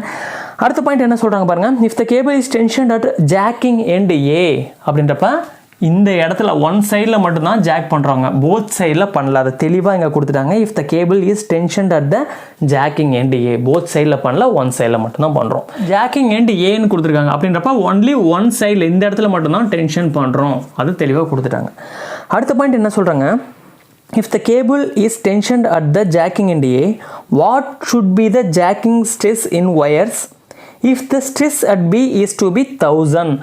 ஸ்ட்ரெஸ் அட் த பி, இந்த பாயிண்டில் எவ்வளோ இருக்காமா? 1000 Newton per mm ஸ்கொயர்டு இருக்காமா ஸ்ட்ரெஸ்ஸு. அப்படின்னா என்ன கேட்குறாங்க, இந்த பாயிண்ட்டு அட் பாயிண்ட் ஏல எவ்வளோ இருக்குன்னு கேட்குறாங்க. ஓகேங்களா. இதை ரிவர்ஸில் கேட்குறாங்க. ஓகேவா. போன சம்மில் எப்படி கொடுத்தாங்க, இந்த பாயிண்டில் கொடுத்துட்டு லாஸ் கேட்டாங்க. நம்ம எப்பயுமே லாஸ் இந்த இடத்துல தான் அதிகமாக இருக்கும், ஒன் எண்டில் இருக்கும்பொழுது அது கண்டுபிடிச்சோம். இந்த சம்மில் எப்படி இருக்குன்னா, ரிவர்ஸில் இந்த இடத்துல பிடிச்சி இழுக்கும் பொழுது, ஆக்சுவலாக ஏங்கிற ஒரு எண்டில் நான் பிடிச்சி இழுக்கும் பொழுது ஜாக்கிங் எண்ட் பி இந்த பாயிண்டில் 1000ங்கிற ஸ்ட்ரெஸ் இருந்துச்சுன்னா இனிஷியல் ஸ்ட்ரெஸ் எவ்வளோ இருக்குன்னு கேட்குறாங்க. நமக்கு தெரியும், ஃப்ரம் ஒன் எண்டில் பிடிச்சி இழுக்கும் பொழுது நமக்கு குறைஞ்சிக்கிட்டே வந்து இந்த எண்டில் தான் கம்மியாக கிடைக்கும். கம்மியாக இருக்க வேல்யூ 1000னா அதிகமாக இருக்க வேல்யூ எவ்வளோ அப்படின்றப்ப நமக்கு தெரியும். எழுதலாம் Px is equal to P0 into 1 minus mu alpha minus k into x. இப்போ இதில் என்ன கொடுத்துருக்காங்க, இந்த இடத்துல இந்த 1000ங்கிறது என்னது, இந்த வேல்யூ Pxோட வேல்யூ தான் வந்து என்னது 1000 Newton per mm ஸ்கொயர்டு. ஓகேங்களா. இப்போ என்ன கேட்குறாங்க, P0ங்கிறது அட் எண்ட் ஏல இருக்க ஸ்ட்ரெஸ், இதோட வேல்யூ தான் கேட்குறாங்க. சரி, நம்ம எப்பயும் போல் ஆன்சர் கண்டுபிடிக்கலாம். இப்போ இதில் வந்து எக்ஸோட வேல்யூ நம்ம எப்பயும் எப்படின்னா எடுத்துக்கிறோம், ஃப்ரம் ஜாக்கிங் ஃப்ரம் ஒன் எண்டுனா எப்பயுமே லென்த்தோட வேல்யூ என்ன தான் வரும், ஃபுல் லென்த் வந்துடும். ஆக்சுவலாக இந்த இடத்துலையும் என்ன தான் கொடுத்துருக்காங்க, Px எந்த இடத்துல கொடுத்துருக்காங்க 1000 Newton per mm ஸ்கொயர். எந்த எண்டில், பிங்கிற எண்டில். அப்படின்றப்ப ஜாக்லேருந்து எவ்வளோ தூரம் லென்த் இருக்குது, 12 மீட்டர் லென்த் இருக்குது. அப்படின்றப்ப கண்ணை மூடிக்கிட்டே இந்த இடத்துல எக்ஸ் என்ன தான் வரும், இந்த இடத்துல இருக்க எக்ஸ் எதை தான் மீன் பண்ணுது, அட் பி வந்து எவ்வளோ தூரத்தில் இருக்குது, ஃப்ரம் x = 0 இருந்து 12 மீட்டரில் இருக்குது. அப்படின்றப்ப கண்ணை மூடிக்கிட்டு இந்த எக்ஸோட வேல்யூ 12 மீட்டர் கண்ணை மூடிட்டு போடலாம். இப்போ இதில் கே அப்படின்றத எதுவுமே மென்ஷன் பண்ணல. கொஷினில் என்ன சொல்லியிருக்காங்க, the friction coefficient of the wave effect அப்படின்னு கொடுத்துருக்காங்க. இந்த இடத்துல இது வந்து எதால் கர்வேச்சர் எஃபெக்ட்னால கிரியேட் ஆகக்கூடியது, இது வேவ் எஃபெக்ட்னால கிரியேட் ஆகக்கூடியது. அப்படின்னப்போ கேங்கிறது இந்த இடத்துல என்னன்னா வேவ் எஃபெக்டோட கான்ஸ்டன்ட். அது என்ன கொடுத்துருக்காங்கன்னா கேவோட value wave effect 0.0015 per metre. எப்பவுமே வேவ் எஃபெக்டில் கிரியேட் ஆகக்கூடியது per மீட்டர், கேவோட வேல்யூ per மீட்டரில் இருக்கும். அதுவும் நமக்கு ஆன்சர் தெரிஞ்சிருச்சு. ஓகேங்களா, இதுவும் நமக்கு தெரிஞ்சிருச்சு. அடுத்தது இந்த மியூவோட வேல்யூ, மியூ வந்து எது கர்வேச்சர் எஃபெக்ட் அப்படின்றப்ப ஃப்ரிக்ஷனால கிரியேட் ஆகக்கூடியது. அதான் கொடுத்துருக்காங்க. Coefficient of friction between cable duct and concrete as 0.55 அப்படின்றப்ப மியூவும் நமக்கு தெரிஞ்சிருச்சு. இப்போ நம்ம கண்டுபிடிக்க வேண்டியது என்னது, ஆல்ஃபா மட்டும்தான். ஆல்ஃபா கண்டுபிடிச்சோம்னா ஆன்சர் கண்டுபிடிச்சிடலாம். இந்த ஆல்ஃபாங்கிறது என்னது, எனி 2 பாயிண்ட். இப்போ எந்த பாயிண்ட்டுக்கு எடுத்திருக்கோம், இந்த பாயிண்ட்டிலிருந்து லென்த்து இந்த பாயிண்டில் போய் முடியுது. அப்படின்றப்ப இந்த பாயிண்டில் இருக்க தீட்டா ப்ளஸ்ஸு இந்த பாயிண்டில் இருக்க தீட்டா ரெண்டையும் கூட்டுனா அதுதான் ஆல்ஃபா. ஏன்னா குமுலேட்டிவ் ஆங்கிள் கூட்டணும். அப்போ இந்த பாயிண்டில் எவ்வளோ எனக்கு ஆங்கிள் வருதுன்னு எனக்கு தெரியணும். இந்த தீட்டா எனக்கு தெரியும். பேரபோலிக்னா தான் ஒவ்வொரு இடத்துலையும் ஆங்கிள் மாறும். ஆனால் ஸ்ட்ரெயிட் இது எப்படி போகுது, லீனியராக போகுது. லீனியர்னால் முக்கோணத்துக்கு எப்பயுமே ஆங்கிள் எல்லா இடத்துலையும் ஒன்று தான். அப்படின்றப்ப இந்த இடத்துல எவ்வளோ தீட்டா வருதுன்னு நான் கண்டுபிடிக்க போகிறேன். இந்த ரெண்டு தீட்டாவும் பார்க்குறதுக்கு சேமாக தான் இருக்க போகுது. ஏன்னா இதுவும் 200 தான், இது 4 மீட்டர் தான், இது 200 4 மீட்டர் தான். அப்படின்றப்ப நான் இதுக்கு ஆன்சர் கண்டுபிடிக்கிறேன். இப்போ பாருங்கள், இந்த முக்கோணத்தை மட்டும் கட் பண்ணி நான் இப்படி எழுதுறேன். ஓகேங்களா, இப்போ எனக்கு இந்த இடத்துல எவ்வளோ தீட்டான்றது எனக்கு தெரியணும். ஓகேங்களா, ஹரிசாண்டரோட இது எவ்வளோ தீட்டா மேக் பண்ணுதுன்னு எனக்கு தெரியணும். அப்படின்றப்ப இது வந்து 200 மீட்டராக மாற்றுறேன். 0.2 மீட்டர், லென்த் 4 மீட்டர். இந்த 4h/L² × x - 2x பார்த்து பார்த்தீங்களா, அது வந்து ஒன்லி பேரபோலாவுக்கு மட்டும்தான். ஓகேங்களா, பேரபோலாவுக்கு மட்டும்தான் அந்த ஃபார்முலா நம்ம யூஸ் பண்ணணும். இது லீனியராக போகுது. லீனியருக்கு அந்த ஃபார்முலா யூஸ் பண்ண வேணாம். நமக்கு லீனியரில் எல்லா இடத்துலையும் ஆங்கிள் சேம் தான், முக்கோண வடிவில் இருக்குது. பேரபோலாவுக்கு மட்டும் தான் அந்த 4h/L² வரும். இது பேரபோலா கிடையாது. இது வந்து எப்படி ஷேப் இருக்குது, முக்கோண வடிவில் இருக்குது. அப்படின்றப்ப நம்ம இந்த தீட்டா எப்பயும் போல் நம்ம கண்டுபிடிக்கலாம். ஒரு முக்கோணம்னு பார்த்தோம்னா இது வந்து கர்ணம். ஓகேங்களா, இது கர்ணம்னு சொல்லுவோம். இந்த தீட்டாக்கு இந்த பக்கம் இருக்கிறது அடுத்துள்ள பக்கம்னு நம்ம சொல்லுவோம். இது வந்து எதிர்பக்கம்னு நம்ம சொல்லுவோம். எதிர்பக்கம்னு நம்ம சொல்லுவோம். அதாவது இது வந்து ஆப்போசிட் சைடு, இது வந்து அட்ஜசன்ட் சைடு, இது வந்து என்னது ஹைப்போடெனியஸ் அப்படின்னு நம்ம சொல்லுவோம். ஓகேங்களா, இப்போ நமக்கு தெரியும் tan θ இஸ் ஈக்குவல் டு எதிர்பக்கம் பை அடுத்துள்ள பக்கம், அதாவது opposite side by adjacent side. அப்படின்றப்ப 0.2 / 4 மீட்டர். அப்படின்றப்ப tan θவோட வேல்யூ எவ்வளோனா 0.05ன்னு கிடைக்குது. இப்போ tan θ = 0.05. அதுலேருந்து தீட்டா கண்டுபிடிக்க வேண்டிய அவசியம் கிடையாது. ஏன்னா ஸ்மால் ஆங்கிளுக்கு tan θ ஒன்று தான், தீட்டா ஒன்று தான். ஏன்னா tan 0.05 போடுங்க, ஆன்சர் 0.05 தான் வரும். அதனால் ஒன்றும் கண்டுக்க வேண்டிய அவசியம் கிடையாது. அப்படின்றப்ப இந்த இடத்துல தீட்டாவோட வேல்யூ 0.05. அதே மாதிரி இந்த பக்கமும் அதே முக்கோணம் தான், அதே மாதிரி தான் இருக்குது. இந்த பக்கமும் தீட்டாவோட வேல்யூ 0.05 தான். இப்போ நான் என்ன பண்ண போகிறேன், இந்த தீட்டாவையும் இந்த தீட்டாவையும் நான் கூட்ட போகிறேன். ஏன்னா என்னோடய பாயிண்ட் எங்கேருந்து எங்கே வரைக்கும் எடுத்திருக்கேன், இங்கே ஒரு பாயிண்ட் எடுத்திருக்கேன். அடுத்த லாஸ் எந்த பக்கம் எடுத்திருக்கேன், இந்த இடத்துல லாஸ் எடுத்திருக்கேன். அப்படின்றப்ப இங்கேருந்து இது வரைக்கும் வரும். அப்படின்றப்ப இந்த 0.05 இந்த 0.05 கூட்டினோன்னா ஆன்சர் வந்து எனக்கு என்ன வரும் 0.1. அப்படின்றப்ப ஆல்ஃபாவோட வேல்யூ கண்டுபிடிச்சேன் 0.1. இப்போ எல்லாமே எனக்கு கிடைக்குது. இதுலேருந்து நான் ஆன்சர் கொண்டு வர போகிறேன். ஓகேங்களா, PXோட வேல்யூ எனக்கு தெரியும் 1000 Nm². ஓகேங்களா, இஸ் ஈக்குவல் டு P0 அப்படியே வச்சுக்கிறேன் இன்ட்டு 1 - 0.55 இன்ட்டு ஆல்ஃபாவோட வேல்யூ 0.1 மைனஸ் கேவோட வேல்யூ 0.0015 இன்ட்டு எக்ஸோட வேல்யூ 12 மீட்டர். அடித்து போட்டோம்னா நமக்கு என்ன ஆன்சர் கிடைக்குதுன்னா 0.927 P0 நமக்கு கிடைக்குது. எது இந்த 1000 Nm². இதுலேருந்து P0ஓட வேல்யூ கண்டுபிடிக்கிறேன். இந்த 1000 / 0.297 கிடைக்கும். அப்படின்றப்ப P0 இஸ் ஈக்குவல் டு என்ன வரும், இந்த 1000 / 0.927 Nm² போட்டோம்னா எனக்கு ஆன்சர் எவ்வளோனா 1078.7 Nm². அதான் எந்த இடத்துல இருக்குமாமா, இந்த இனிஷியல் பாயிண்டில் இருக்குமா. இதுதான் 1078.7 Nm². இதை தான் கேட்குறாங்க கொஷினா. இதுக்கு நம்ம ஆன்சர் கண்டுபிடிச்சிட்டோம். ஸோ சிம்பிள் தான். நமக்கு லாஜிக் என்ன விஷயன்றது தெரிஞ்சோம்னா கொஷின் எப்படி கேட்டாலும் நம்ம ஆன்சர் கொண்டு வந்துட முடியும். ஓகேங்களா, கரெக்ட். இப்போ அடுத்த கொஷின் பார்ப்போம். பேஜ் நம்பர் 135ல் எக்ஸாம்பிள் 5.18 பார்ப்போம். எல்லாமே ரொம்ப சிம்பிள் தான், கான்செப்ட் மட்டும் மைண்டில் வச்சுக்கலாம். இப்போ இதில் என்ன சொல்கிறாங்க, a concrete beam AB of effective span 20 meter is post tensioned by a cable which is concentric at support A and B which is eccentricity of 400 mm for a length of 10 meter in a mid span zone. The cable is horizontal in the middle 10 meter portion and has a parabolic profile in a remaining 5 meter near the support னு சொல்லியிருக்காங்க. If mu is equal to 0.15 and K is equal to 0.002 per meter, estimate the stress in the cable at B. if the jacking stress at the A is equal to 1200 Newton per mm square, what will be the minimum stress if the cable if it is tensioned from both ends with a jacking stress of 1200 Newton per mm square? Question பார்க்கும்போது ஒன்றுமே புரியல. எப்பயுமே நம்ம first எடுத்தோடனே diagram வரைஞ்சிக்கணும். வரைஞ்சிட்டோம்னா நமக்கு அதுலேருந்து ஒரு concept கிடச்சிடும். அது எப்படின்றத பார்க்கலாம். இப்போ நம்ம கொஷினில் கொடுத்துருக்க மாதிரி சம்மு போட்டிருக்கோம். இது 20 மீட்டர், மிடில் வந்து இது 10 மீட்டர், அது 10 மீட்டர். ஓகேங்களா? அடுத்து என்ன சொல்கிறாங்க, the cable which is concentric at A and B. கான்சென்ட்ரிக்னா என்னது, எந்த ஒரு எசென்ட்ரிசிட்டியுமே இல்லை. எசென்ட்ரிக்னா எசென்ட்ரிசிட்டி இருக்குது, கான்சென்ட்ரிக்னா 0. ஓகேங்களா? ஏ அண்ட் பியில் எந்த ஒரு எசென்ட்ரிசிட்டியுமே இல்லை அப்படின்றப்ப கேபிள் கரெக்டாக இது வழியாக போகுது. ஓகேங்களா? Okay, eccentricity 0. அடுத்து பாருங்கள், eccentricity of 400 mm for a length of 10 metre in the mid span zone. அப்படின்னா மிட் ஸ்பேன் ஜோன்னா இந்த பாயிண்டில் எசென்ட்ரிசிட்டியோட வேல்யூ எவ்வளோ இருக்காமா, இதோட வேல்யூ வந்து 400 mm இருக்காமா, இருக்கட்டும்.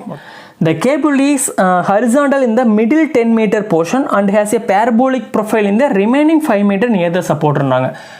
மிடில் 10 மீட்டர் போர்ஷன்னா நடுவில் இருக்க 10 மீட்டர், நடுவில் இருக்க 10 மீட்டர்னா மிடில் இந்த பக்கம் ஒரு 5 மீட்டர், இந்த பக்கம் ஒரு 5 மீட்டர் அப்படின்றப்ப மொத்தம் எவ்வளோ, மிடில் 10 மீட்டர் ஜோன்னா இதுதான். ஓகேங்களா? அப்புறம் அது இல்லாமல் இந்த பக்கம் ஒரு 5 மீட்டர், இந்த பக்கம் ஒரு 5 மீட்டர் இருக்குது. இப்போ கூட்டுங்க, மொத்தம் 5, 5, 10, 5, 20 எல்லாம் வந்துருச்சு. இந்த மிடில் 10 மீட்டர் போர்ஷனுக்கு கேபிள் எப்படி இருக்காமா, அப்படியே ஸ்ட்ரெயிட்டாக போகுதாமா. அப்படி தான் இங்கே சொல்கிறாங்க. Middle 10 metre portion, the cable is horizontal இந்த மிடில் 10 மீட்டர் போர்ஷன். ஓகேவா? அண்ட் பேரபோலிக் ப்ரொஃபைல் இந்த remaining 5 metre near the support. அப்படின்னா நியர் த சப்போர்ட்னா இதுதான். இங்கே வந்து எப்படி போகுதாமா, ஒரு பேரபோலிக் ஷேப்பில் போகுதாம். இங்கேயும் எப்படி போகுதாமா, ஒரு பேரபோலிக் ஷேப்பில் போகுது. அப்படின்றப்ப இங்கேருந்து இது வரைக்கும் இது பேரபோலா, அப்புறம் இங்கேருந்து இது வரைக்கும் இது வந்து எப்படி போகுதாமா, ஹரிசாண்டலாக போகுது. அப்படின்னா ஸ்ட்ரெயிட்டாக போகுது. அதுக்கப்புறம் இங்கேருந்து இது போல் எப்பயும் போல் இது வந்து ஒரு பேரபோலிக்காக போகுது. Estimate the stress at the cable at the B அப்படின்றப்ப இந்த இடத்துல எவ்வளோ ஸ்ட்ரெஸ் இருக்குன்னு கேட்குறாங்க. ஜாக்கிங் அண்ட் ஏல ஸ்ட்ரெஸ்ஸோட வேல்யூ எவ்வளோவா, 1200 நியூட்டன் பர் mm ஸ்கொயர்ட் அப்படின்னு கேட்குறாங்க. ஓகேங்களா? இப்போ இதில் ஃபஸ்ட்டு கண்டிஷன் எப்படி கேட்குறாங்கன்னா, இந்த ஜாக்கிங் அண்ட் ஏ இந்த எண்டில் வந்து ஏ 1200 நியூட்டன் பர் mm ஸ்கொயர்டுங்கிற ஸ்ட்ரெஸ்ஸுங்கிற அளவுக்கு நான் இழுத்தனா, இந்த எண்டில் இந்த ஜாக்கிங் அண்ட் பியில் இந்த ஸ்ட்ரெஸ்ஸோட வேல்யூ என்னவா இருக்கும்னு கேட்குறாங்க. ஓகேங்களா? இப்போ இதுலேருந்து என்ன தெரியுதுன்னா, ஒன் எண்டு, இந்த எண்டிலேருந்து மட்டும் பிடிச்சி இழுத்தா இந்த இடத்துல ஸ்ட்ரெஸ் எவ்வளோ, அதுதான் கொஷின் நம்பர் 1 கேட்குறாங்க. அடுத்த கொஷின் நாங்கள் கேட்குறாங்க, what will be the minimum stress in the cable if it is tensioned from both end with a jacking stress of 1200. First கண்டிஷனில் என்ன கேட்குறாங்க, இந்த ஒன் சைடில் மட்டும் நான் பிடிச்சா 1200 per Newton per mm square jogging எண்டில் இந்த ஸ்ட்ரெஸ் இருக்குது, கொடுத்தா இந்த இடத்துல எவ்வளோ ஸ்ட்ரெஸ் இருக்குன்னு கேட்குறாங்க. அடுத்த கண்டிஷனில் நான் இந்த பக்கமும் பிடிச்சி இழுக்கிறேன், இந்த பக்கமும் பிடிச்சி இழுக்கிறேன், இந்த பக்கமும் என்ன தான் வரும் அப்படின்றப்ப இனிஷியலில் 1200 பர் நியூட்டன் mm ஸ்கொயர் தான் வரும். அப்படின்றப்ப இந்த இடத்துல மினிமம் ஸ்ட்ரெஸ் எங்கே கிரியேட் ஆகும்னு கேட்குறாங்க. ஒன் சைட்லேருந்து பிடிச்சி இழுத்தா மினிமம் ஸ்ட்ரெஸ் இந்த இடத்துல கிரியேட் ஆகும். ஓகேங்களா? அதுக்கான ஸ்ட்ரெஸ் டயக்ராம் எப்படி கிடைக்கும், இப்படி கிடைக்கும். ஒன் சைட்லேருந்து மட்டும் பிடிச்சி இழுத்தோம்னா, ஜாக்கிங் ஃப்ரம் ஒன் எண்டுனா எண்ட் பண்ணுற இடத்துல அதிகமான ஸ்ட்ரெஸ் இருக்கும். Initial stress 1200 per Newton per mm ஸ்கொயருங்கிற அதிக ஸ்ட்ரெஸ் இருக்கும் இந்த இடத்துல இருக்கும். போக போக குறைஞ்சி இந்த இடத்துல எண்டில் கம்மியாக இருக்கும். இப்போ கொஷின் ஃபஸ்ட்டு இதில் என்ன கேட்குறாங்கன்னா, இந்த இடத்துல பிடிச்சி இழுக்கும் பொழுது இந்த இடத்துல ஸ்ட்ரெஸ் எவ்வளோன்னு கேட்குறாங்க ஃபஸ்ட்டு இதில். ரெண்டாவதுல என்ன கேட்குறாங்கன்னா, ரெண்டு பக்கமும் பிடிச்சி இழுக்கிறாங்க. ஓகேங்களா? அப்போ இந்த இடத்துலையும் என்ன தான் இருக்கும், 1200 தான் இருக்கும். இந்த இடத்துலையும் என்ன தான் இருக்கும், இந்த இடத்துலையும் 1200 தான் இருக்கும். ரெண்டு பக்கமும் பிடிச்சி இழுக்கும் பொழுது. அப்படின்றப்ப ஸ்ட்ரெஸ் வந்து எங்கே மினிமமாக இருக்கும்னு கேட்குறாங்க. அப்படி இருக்கும்பொழுது ஸ்ட்ரெஸ் வந்து எங்கே மினிமமாக இருக்கும், மிடில் தான் மினிமமாக இருக்கும். அப்போ x = L/2 தான் மினிமமாக இருக்கும். அப்போ அதோட ஸ்ட்ரெஸ் வேல்யூ என்னன்னு கேட்குறாங்க.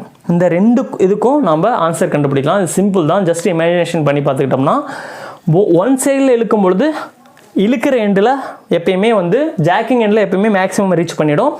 ஃபேர் எண்டு இந்த இடத்துல கம்மியாக இருக்கும் ஒன் சைடில். டபுள் சைடில் பிடிச்சி இழுத்தோம்னா இங்கேயும் 1500 இருக்கும், இங்கேயும் 1500 இருக்கும். எங்கே கம்மியாக இருக்கும்னா மிடில் கம்மியாக இருக்கும். இதோட வேல்யூ கேட்குறாங்க. இதுக்கு எப்படி ஆன்சர் பண்ணுறதுன்னு நம்ம பார்க்கலாம். இப்போ ஃபஸ்ட்டு கண்டிஷன் படி ஜாக்கிங் ஃப்ரம் ஒன் எண்டு பண்ணும்பொழுது அந்த எண்டில் எவ்வளோ நான் கண்டுபிடிக்க போகிறேன். எப்பயும் போல் இந்த இடத்துல P0 வேல்யூ எனக்கு தெரியும் 1200. ஓகேங்களா? இனிஷியலில் இந்த எக்ஸோட வேல்யூ இப்போ ஃபஸ்ட்டு கண்டிஷன் படி எக்ஸோட வேல்யூ எந்த எண்டு எடுக்கணும், இந்த எண்டு. அப்படின்றப்ப எக்ஸோட வேல்யூ 20 மீட்டர்னு கிடைக்கும். இந்த கேவோட வேல்யூ இந்த கொஷின்லேயே கொடுத்துருக்காங்க. கேவோட வேல்யூ எவ்வளோனா 0.002 per மீட்டர், அதுவும் கொடுத்துருச்சு. மியூவோட வேல்யூ கொடுத்துருக்காங்க. மியூவோட வேல்யூ எவ்வளோனா 0.35 ஓகேவா, அதுவும் நமக்கு கிடச்சிச்சு. இப்போ இந்த ஆல்ஃபா மட்டும் தான் கண்டுபிடிக்கணும். ஆல்ஃபா எந்த எண்டுக்கு எடுக்கணும், இந்த பாயிண்ட்டுக்கும் இந்த பாயிண்ட்டுக்கு எடுக்கணும். இந்த இடத்துல இது பேரபோலிக் ஷேப்பில் இருக்குது. இந்த பாயிண்ட்ல இது எப்படி இருக்குது, பேரபோலிக் ஷேப்பில் இருக்குது. இந்த பாயிண்ட்ல இது எப்படி இருக்குது, பேரபோலிக் ஷேப்பில் இருக்குது. அப்படின்னா பேரபோலாக்கு ஆங்கிள் கண்டுபிடிக்கிறதுக்கான ஃபார்முலா என்னது, dy/dx = 4h/l² இன்ட்டு என்ன வரும், l - 2xன்னு கிடைக்கும். ஓகேங்களா, இதுதான் பேரபோலாவுக்கு தீட்டா எடுக்கக்கூடிய ஆப்ஷன். ஓகேவா, இதில் எப்படி ஆன்சர் கண்டுபிடிக்கணும்னு பார்ப்போம். இப்போ இந்த ஒரு பேரபோலிக்கு மட்டும் பார்ப்போம். ஆக்சுவலாக பேரபோலா எப்படி ஸ்டார்ட் ஆகுது, இந்த இடத்துல ஸ்டார்ட் ஆகி இப்படி முடியுது. இங்கேயும் பேரபோலா எப்படி ஸ்டார்ட் ஆகுது, இங்கே ஸ்டார்ட் ஆகி இங்கே முடியுது. அப்படின்றப்ப இந்த பேரபோலா மட்டும் நான் கட் பண்ணி பார்க்குறேன். இப்படி இருக்குங்களா, ஓகேங்களா, இப்படி இருக்குது.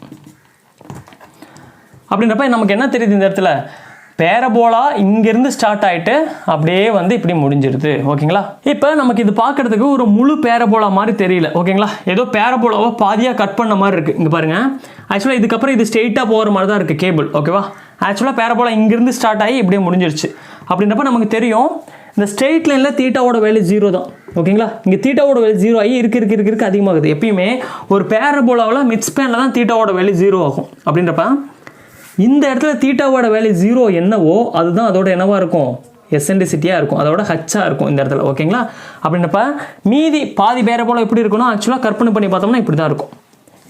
இது மாதிரி ஒரு பேரபோலாவில் பாதி கட் பண்ணி எடுத்தால் என்ன தெரியுதோ அதுதான் இங்கே இருக்குது. இந்த இடத்துல தீட்டாவோட வேல்யூ 0. அப்படின்றப்ப தீட்டாவோட வேல்யூ 0 எப்பயுமே எங்கே இருக்குன்னா பேரபோலாவில் மிட் ஸ்பேனில் தான் இருக்கும். அப்படின்றப்ப இந்த இடத்துல தான் அதோட மிட்டு. ஓகேங்களா, அது மட்டும் நமக்கு தெரியுது. அப்படின்றப்ப இந்த இடத்துல ஹச்சோட வேல்யூ எவ்வளோ கொடுத்துருக்காங்கன்னா 400 mm கொடுத்துருக்காங்க. அப்படின்றப்ப அதை கொண்டு வந்து இங்கே அப்ளை பண்ணுறேன். 4 × ஹச்சோட value 400 mm 0.4 / length squared. Length இந்த இடத்துல என்ன வரும்னா ஆக்சுவலாக இந்த பேரபோலா இதை வந்து ஆக்சுவலாக எப்படி இருக்குது, ஒரு பேரபோலாவை பாதியாக கட் பண்ணி வச்ச மாதிரி இருக்குது. இது மட்டும் நம்ம பார்க்கும்பொழுது ஆக்சுவலாக இதோட மீதி பாதி பேரபோலா எப்படி இருக்குன்னா இப்படி தான் இருக்கும். ஓகேங்களா, இதே மாதிரி சேம் டிட்டோ தான் இருக்கும். ஆக்சுவலாக இங்கிருந்து இது வரைக்கும் எவ்வளோ மீட்டர் இருக்குது, 5 மீட்டர் லென்த்து. அப்படின்றப்ப அதுவும் எப்படி தான் இருக்கும், 5 மீட்டர் லென்த்தாக தான் இருக்கும். ஓகேங்களா, இந்த மாதிரி பேரபோலாவில் பாதி பேரபோலா தான் நம்ம கண்ணுக்கு தெரியுது 5 மீட்டரில் இருக்கிறது. ஓகேங்களா, இந்த இடத்துல தீட்டா = 0. எப்பயுமே பேரபோலா தீட்டா = 0 மிட் ஸ்பேனில் தான் நடக்கும். அப்படின்றப்ப இதை வச்சுக்கிட்டு நான் இன்னொரு பேரபோலா எப்படி உண்மையிலுமே ஒரு பேரபோலா எப்படி இருக்கும்னா இதோட மாதிரி இது மாதிரி இன்னொன்று போட்டோம்னா இந்த பக்கம் போட்டோம்னா இதுதான் ஒரிஜினல் பேரபோலா இதோடது. இப்போ நமக்கு இந்த பாயிண்ட் ஏல நமக்கு தீட்டா எவ்வளோன்றது நமக்கு வேணும், அதான் நம்ம கண்டுபிடிச்சிருக்கோம். இப்போ dy/dx = 4h/l² × l - 2x நம்ம தீட்டா ஆங்கிள் எடுக்கிறதுக்கான ஃபார்முலா. இதோட வேல்யூ tan θ தான். tan θ = ஸ்மாலாக ஆங்கிள் இருக்கப்போ tan θ = θ, அது நமக்கே தெரியும். இப்போ 4 × ஹச்சோட வேல்யூ எவ்வளோன்னு பார்ப்போம். இந்த இடத்துல ஹச்சோட வேல்யூ எவ்வளோ கொடுத்துருக்காங்கன்னா 400 mm. ஏன்னா இந்த மிட் பாயிண்ட் வந்து எவ்வளோ டெப்த் இறங்குதான் 400 mm. அப்படின்றப்ப அதுதான் அதோட ஹச் எப்பயுமே கான்ஸ்டன்ட் தான், மாறவே மாறாது. வந்து 400 அதை மீட்டராக மாற்றிக்கிறேன். 0.4 லென்த் இருக்கக்கூடிய லென்த் வந்து இந்த பேரபோலாவோட ஃபுல் லென்த் தான் எடுக்கணும், ஆஃப் லென்த் எடுக்கக்கூடாது. அதனால தான் நான் இந்த இடத்துக்கு என்ன பண்ணியிருக்கேன், கற்பனையாக ஒரு பேரபோலா ஃபுல்லாக இப்படி தான் இருக்குன்னு எடுத்துருக்கேன். இங்கேருந்து இது 5 மீட்டர். ஓகேங்களா, இங்கேருந்து இது 5 மீட்டர் கொடுத்துருக்காங்க. அதே 5 தான் இந்த பக்கமும் வரும். அப்படின்றப்ப டோட்டல் லென்த் இந்த இடத்துல 10 மீட்டர் வரும். அப்படின்றப்ப இந்த இடத்துல 10 × 10 × லென்த்தோட வேல்யூ 10, அதுவும் எந்த மாற்றமும் கிடையாது. -2 × x. x இந்த இடத்துல வேணும் எனக்கு 0ங்கிற இடத்துல வேணும். அப்படின்றப்ப எக்ஸ் இருக்கிற இடத்துல 0 அப்ளை பண்ணுறேன். இந்த டைம் வந்து கேன்சல் ஆகிடும். அப்படின்றப்ப இதுதான் நமக்கு கிடைக்கும். 10 கேன்சல் ஆகிடும். அடிச்சு போட்டோம்னா 0.16 தீட்டா. இந்த பாயிண்ட்ல நம்ம எடுப்போம். ஃபர்ஸ்ட் பாயிண்ட் இங்கே, ஏன்னா ஃப்ரம் ஒன் சைடு. ஓகேங்களா, ஸ்ட்ரெச்சிங் ஃப்ரம் ஒன் சைடுங்கிறனால இந்த பாயிண்ட்ல இருந்து மேக்ஸிமம் லாஸ் இப்போ எங்கே நடக்கும், இந்த லென்த் இந்த பாயிண்ட்ல நடக்கும். அதாவது 20 மீட்டர் தள்ளி இந்த பாயிண்ட்ல நடக்கும். இந்த பாயிண்ட்ல தான் இப்போ நான் என்ன கண்டுபிடிக்க போகிறேன், இதோட இந்த பாயிண்ட்ல இருக்கக்கூடிய px எவ்வளோன்னு நான் கண்டுபிடிக்க போகிறேன். அதுதான் இந்த கொஸ்டினில் ஃபர்ஸ்ட் இதில் நம்ம கேட்டிருக்காங்க. அப்படின்றப்ப இந்த பாயிண்ட்ல எவ்வளோ pxன்னு கண்டுபிடிக்கிறதுக்காக நான் என்னோட பாயிண்ட்டை இங்கே வைக்கிறேன். எப்பயுமே ஸ்ட்ரெச்சிங் ஃப்ரம் ஒன் எண்டாக இருக்கும்போது மேக்ஸிமம் லாஸ் இந்த மூலையில் தான் நடக்கும். ஓகேங்களா, ஸ்ட்ரெச்சிங் ஃப்ரம் டபுள் எண்டுங்கிறப்ப மேக்ஸிமம் லாஸ் மிடில் நடக்கும். ஓகேவா, அது நமக்கு தெரியும். இப்போ இந்த பாயிண்ட்டில் நான் வைக்க போகிறேன். இப்போ இந்த பாயிண்ட்ல எனக்கு தீட்டா வேணும். இந்த பாயிண்ட்ல தீட்டா எப்படி கண்டுபிடிக்கிறது, இதுவும் அதே தான். இந்த பாயிண்ட் ஆக்சுவலா என்னதான், இது பேரபோலிக் தான். இதுவும் இது சேமா தான் இருக்கு. ஓகேவா, இதுவே அதே 5 மீட்டர் தான், இதே 400 தான். அதனால இதோட டிட்டோ இதோட அதே சேம் தான் இந்த பக்கமும் இருக்கு. இந்த பாயிண்ட்ல எவ்வளோ ஆங்கிள் வருமோ அதே சேம் ஆங்கிள் தான் என்ன வரும், இந்த பக்கமும் ஆங்கிள் வரும். ஓகேவா, அதனால சேம் இதே ஆங்கிள் தான் நானும் இந்த பக்கம் என்ன பண்றேன், தீட்டா இஸ் ஈக்குவல் டு 0.16 நான் போட்டுக்கிறேன். ஓகே, இதுல முக்கியமான ஒரே ஒரு விஷயம் நீங்க என்ன பண்ணணும், இந்த சம்ல நமக்கு பேரபோலா ஆஃப் தான் இருக்குது. ஓகேவா, ஆஃப் வச்சுக்கிட்டு எப்பயுமே நம்ம ஆங்கிள் கண்டுபிடிக்க முடியாது. ஒரு முழு பேரபோலா இருந்தால் தான் அதை வச்சுக்கிட்டு நம்ம ஆங்கிள் அந்த ஃபார்முலாக்குள்ளேயே இன்புட் பண்ண முடியும். ஏன்னா இந்த லென்த்துங்கிறது ஆஃப் பேரபோலாவோட லென்த் கிடையாது, ஃபுல் பேரபோலாவோட லென்த். அப்படின்றப்ப என்கிட்ட இருக்கிறது ஆஃப் தான் இருக்கு. நான் என்ன பண்ணுறேன், இமேஜினரியா இன்னொரு ஆஃப் வந்து நான் என்ன பண்ணிக்கிறேன், கிரியேட் பண்ணிக்கிறேன். ஓகேங்களா, இது இமேஜினரியா கிரியேட் பண்ணுது. அப்படி பண்ணுறது மூலியமாக தான் நான் இதுக்குள்ளே போட்டு நான் எனக்கு இந்த டாப் இந்த ஸ்டார்டிங் பாயிண்ட்ல எவ்வளோ ஆங்கிள் நான் எடுத்துக்க முடியும். ஆல்ஃபாவோட வேல்யூ என்னது, குமுலேட்டிவ் ஆங்கிள் பிட்வீன் இந்த பாயிண்ட்டுக்கும் இந்த பாயிண்ட்டுக்கும். இந்த பாயிண்ட்ல எவ்வளோ ஆங்கிள் உருவாகுது, ஹரிசாண்டலோட 0.16. இதுவும் ஹரிசாண்டல் கூட என்னது 0.16. அப்படின்றப்ப 0.16 0.16 கூட 0.32. அப்படின்றப்ப இதோட வேல்யூ நம்ம கண்டுபிடிச்சிட்டோம். ஆல்ஃபாவோட வேல்யூ 0.32. இப்போ மியூவோட வேல்யூ கொஸ்டின்ல கொடுத்துருக்காங்க 0.35. ஓகே, அதை எடுத்து இன்புட் பண்ணிட்டேன். இப்போ எல்லாத்துக்கும் ஆன்சர் வந்துருச்சு. இப்போ நமக்கு ஆன்சர் கண்டுபிடிக்க வேண்டியதுதான் வேலை. ஓகேங்களா, பிஎக்ஸ்ங்கிறது எந்த இடம், இந்த பாயிண்ட்ல நான் ஜாக்கிங் ஃப்ரம் ஒன் எண்ட் பண்ணும்பொழுது இந்த பாயிண்ட்ல தான் மேக்ஸிமம் லாஸ் நடக்கும். அதாவது x is equal to 20 மீட்டர்ல தான் நடக்கும். அந்த பாயிண்ட்ல எவ்வளவு ஸ்ட்ரெஸ் குறையுது அப்படின்றத நான் கண்டுபிடிக்க போறேன். x வந்து இந்த டிஸ்டன்ஸ் வந்து 20 மீட்டர்ல. ஓகேங்களா, அந்த இடத்துல தான் வந்து நான் வந்து எவ்வளவு லாஸ்ன்றது எனக்கு क्वेश्चनல கேக்குறாங்க. ஓகேவா, px னே வச்சுக்கலாம். இந்த x is equal to 20 மீட்டர்ல. ஓகேங்களா, p not is equal to நம்ம क्वेश्चनல கொடுத்திருக்காங்க 1200 நியூட்டன் per mm ஸ்கொயர் கொடுத்திருக்காங்க. ஓகே, 1 மைனஸ் மியூவோட வேல்யூ 0.35, ஆல்ஃபாவோட வேல்யூ இப்பதான் கண்டுபிடிச்சு வச்சிருக்கோம் 0.32, மைனஸ் கேவோட வேல்யூ 0.002, எக்ஸோட வேல்யூ 20 மீட்டர். ஓகேங்களா, இப்போ இது எல்லாத்தையும் கேன்சல் பண்ணி போட்டா என்ன ஆன்சர் வருதுன்னா 0.848 வருது. பெருக்கி போட்டோம்னா 17.6 நியூட்டன் per mm ஸ்கொயர் கிடைக்குது. அப்படின்னா எவ்வளவு லாஸ் நடந்திருக்கு இந்த பாயிண்ட்ல, 1200ல இருந்தது இங்க ஜாக்கிங் எண்ட்ல குறைஞ்சு இந்த மூலையில 1017.6 குறைஞ்சிருச்சு. ஓகேங்களா, அப்படின்றப்ப எவ்வளோ ஸ்ட்ரெஸ் லெவலில் எவ்வளோ குறைஞ்சிருக்கு, 182.4 நியூட்டன் per mm ஸ்கொயர்ங்கிற ஸ்ட்ரெஸ் வந்து நமக்கு குறைஞ்சிருச்சு. அப்படின்னா லாஸ்ட்ல நம்ம கண்டுபிடிக்கலாமா, 182.4 நியூட்டன் per mm ஸ்கொயர் கீழே 1200 Newton per mm square into 100 போட்டோம்னா எவ்வளோ பர்சன்டேஜ் ஆஃப் லாஸ் நமக்கு கிடைச்சிரும். எவ்வளோ லாஸ்னா 15.2% லாஸ் நமக்கு ஜாக்கிங் ஃப்ரம் ஒன் எண்ட். இந்த பேங்கிற பாயிண்ட்ல நான் இழுக்கிறதுனால பிங்கிற பாயிண்ட்ல இவ்வளோ லாஸ் நடந்திருக்கு. எவ்வளோ 15.2%ங்கிற அளவுக்கு லாஸ் நடந்துருச்சு.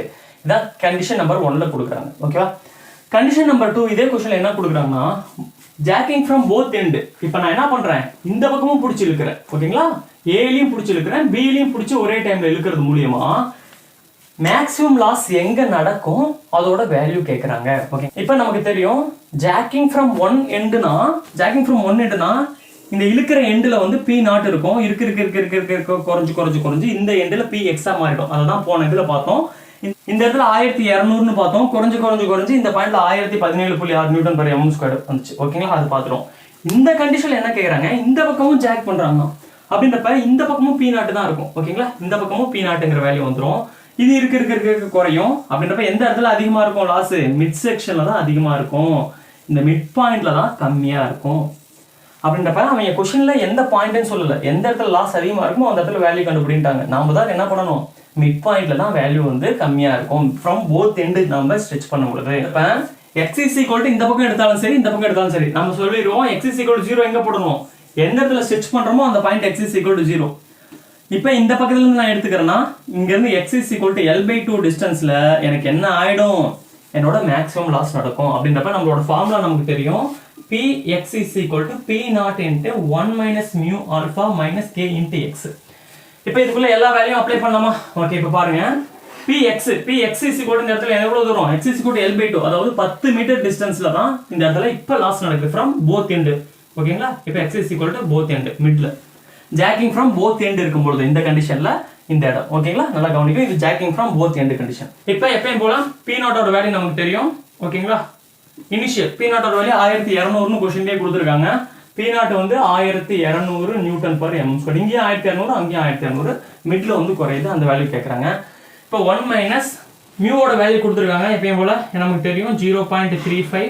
இந்த ஆல்பாவோட வேல்யூ மட்டும் நம்ம கண்டுபிடிக்கணும். மைனஸ் கேவோட வேல்யூ நமக்கு தெரியும் 0.002 இன்ட்டு எக்ஸோட வேல்யூ இந்த இடத்துல என்ன போடணும், 10 மீட்டர் தான் போடணும். 20 மீட்டர் போட்டக்கூடாது. ஏன்னா இந்த பாயிண்ட்ல இருந்து L/2 10 மீட்டர் தான் மேக்ஸிமம் லாஸ் நடக்குது. இப்போ இந்த ஆல்பாவோட வேல்யூ மட்டும் கண்டுபிடிக்கும். ஆல்பானா என்ன, cumulative angle between the any 2 point in the cable. இப்போ எந்தெந்த பாயிண்ட்ல லாஸ் மேக்ஸிமம் லாஸ்ங்கிறது என்னது, இதுதான் லாஸ். ஓகேங்களா, ஆக்சுவலா இந்த இடத்துல P நாட்ங்கிற வேல்யூ இருக்கணும். ஆனா Px குறைஞ்சிருச்சு. அப்படின்றப்ப இங்கிருந்து இதுக்குள்ள தூரம் தான் லாஸ். அப்படின்றப்ப இந்த வேல்யூ தான் நான் கண்டுபிடிக்கணும். இந்த வேல்யூ நான் எப்படி கண்டுபிடிப்பேன், இந்த வேல்யூல இருந்து இந்த வேல்யூ மைனஸ் பண்ணாதான் எனக்கு அந்த வேல்யூ கிடைக்கும். அப்படின்றப்ப ரெண்டு பாயிண்ட் எங்க எடுத்துக்கணும், இந்த கேபிள் மிட் பாயிண்ட்ல ஒரு பாயிண்ட், கேபிளோட இந்த பாயிண்ட்ல ஒரு பாயிண்ட், கேபிளோட மிட் பாயிண்ட்ல ஒரு இதுவும் இந்த ஜாக் பண்ணுற இடத்துல இருக்க 2 பாயிண்ட், இதுதான் என்னோட 2 பாயிண்ட். இந்த 2 பாயிண்ட் கிடைக்கக்கூடிய ஆங்கிள் தான் வந்து எனக்கு என்ன வரும், ஆல்ஃபாவாக வரும். எனக்கு தெரியும் இந்த பாயிண்ட் ஆக்சுவலாக பேரபோலிக்கில் எண்டு பாயிண்ட், இதோட வேல்யூ ஆல்ரெடி கண்டுபிடிச்சு வச்சுட்டேன். ஆல்ஃபா இது கூட 0.16 எனக்கு தெரியும். இப்போ மிட் பாயிண்ட்ல தீட்டாவோட வேல்யூ கண்டுபிடிக்கலாம். ஆக்சுவலாக மிட் பாயிண்ட்ல தீட்டாவோட வேல்யூ 0 தான். ஏன் இங்கேருந்து இது எப்படி போகுது, ஹரிசாண்டலாக தான் போகுது. ஹரிசாண்டலாக போகும்போது தீட்டா என்னது, ஆங்கிள் கிரியேட் பண்ணவே பண்ணாது. ஹரிசாண்டல் கூட என்ன கிரியேட் பண்ணுதோ அந்த ஆங்கிள் தான் எடுக்கணும். அப்படின்றப்ப இந்த இடத்துல ஆங்கிள் ஈக்குவல் டு 0. அப்படின்றப்ப குமுலேட்டிவ் ஆங்கிள் இங்கே ஒரு 0.16, இங்கே ஒரு தீட்டாவோட வேல்யூ 0. அப்படின்றப்ப ஆல்ஃபாவோட வேல்யூ என்ன வரும் இந்த கண்டிஷனுக்கு, இங்கே ஒரு 0.16, மிட்ல 0, ரெண்டையும் கொண்டு 0.16 தான். அப்படின்றப்ப ஆல்ஃபாவோட வேல்யூ என்ன போட்டுக்கலாம், 0.16 அப்ளை பண்ணிக்கலாம். அப்படின்றப்ப எப்பயும் போல இதுக்கு ஆன்சர் கண்டுபிடிக்கலாம். Px அதாவது மிட் பாயிண்ட்ல 10 மீட்டர்ல எவ்வளோ இருக்குன்னா, P நோட்டோட வேல்யூ எப்பயும் போல 1200 newton per mm² into 1 minus 0.35 into 0.16 minus 0.002 into 10 metre. அடிச்சு போட்டோம் நமக்கு என்ன ஆன்சர் வருதுன்னா 1200 நியூட்டன் பர் mm² into 0.924 நமக்கு கிடைக்குது.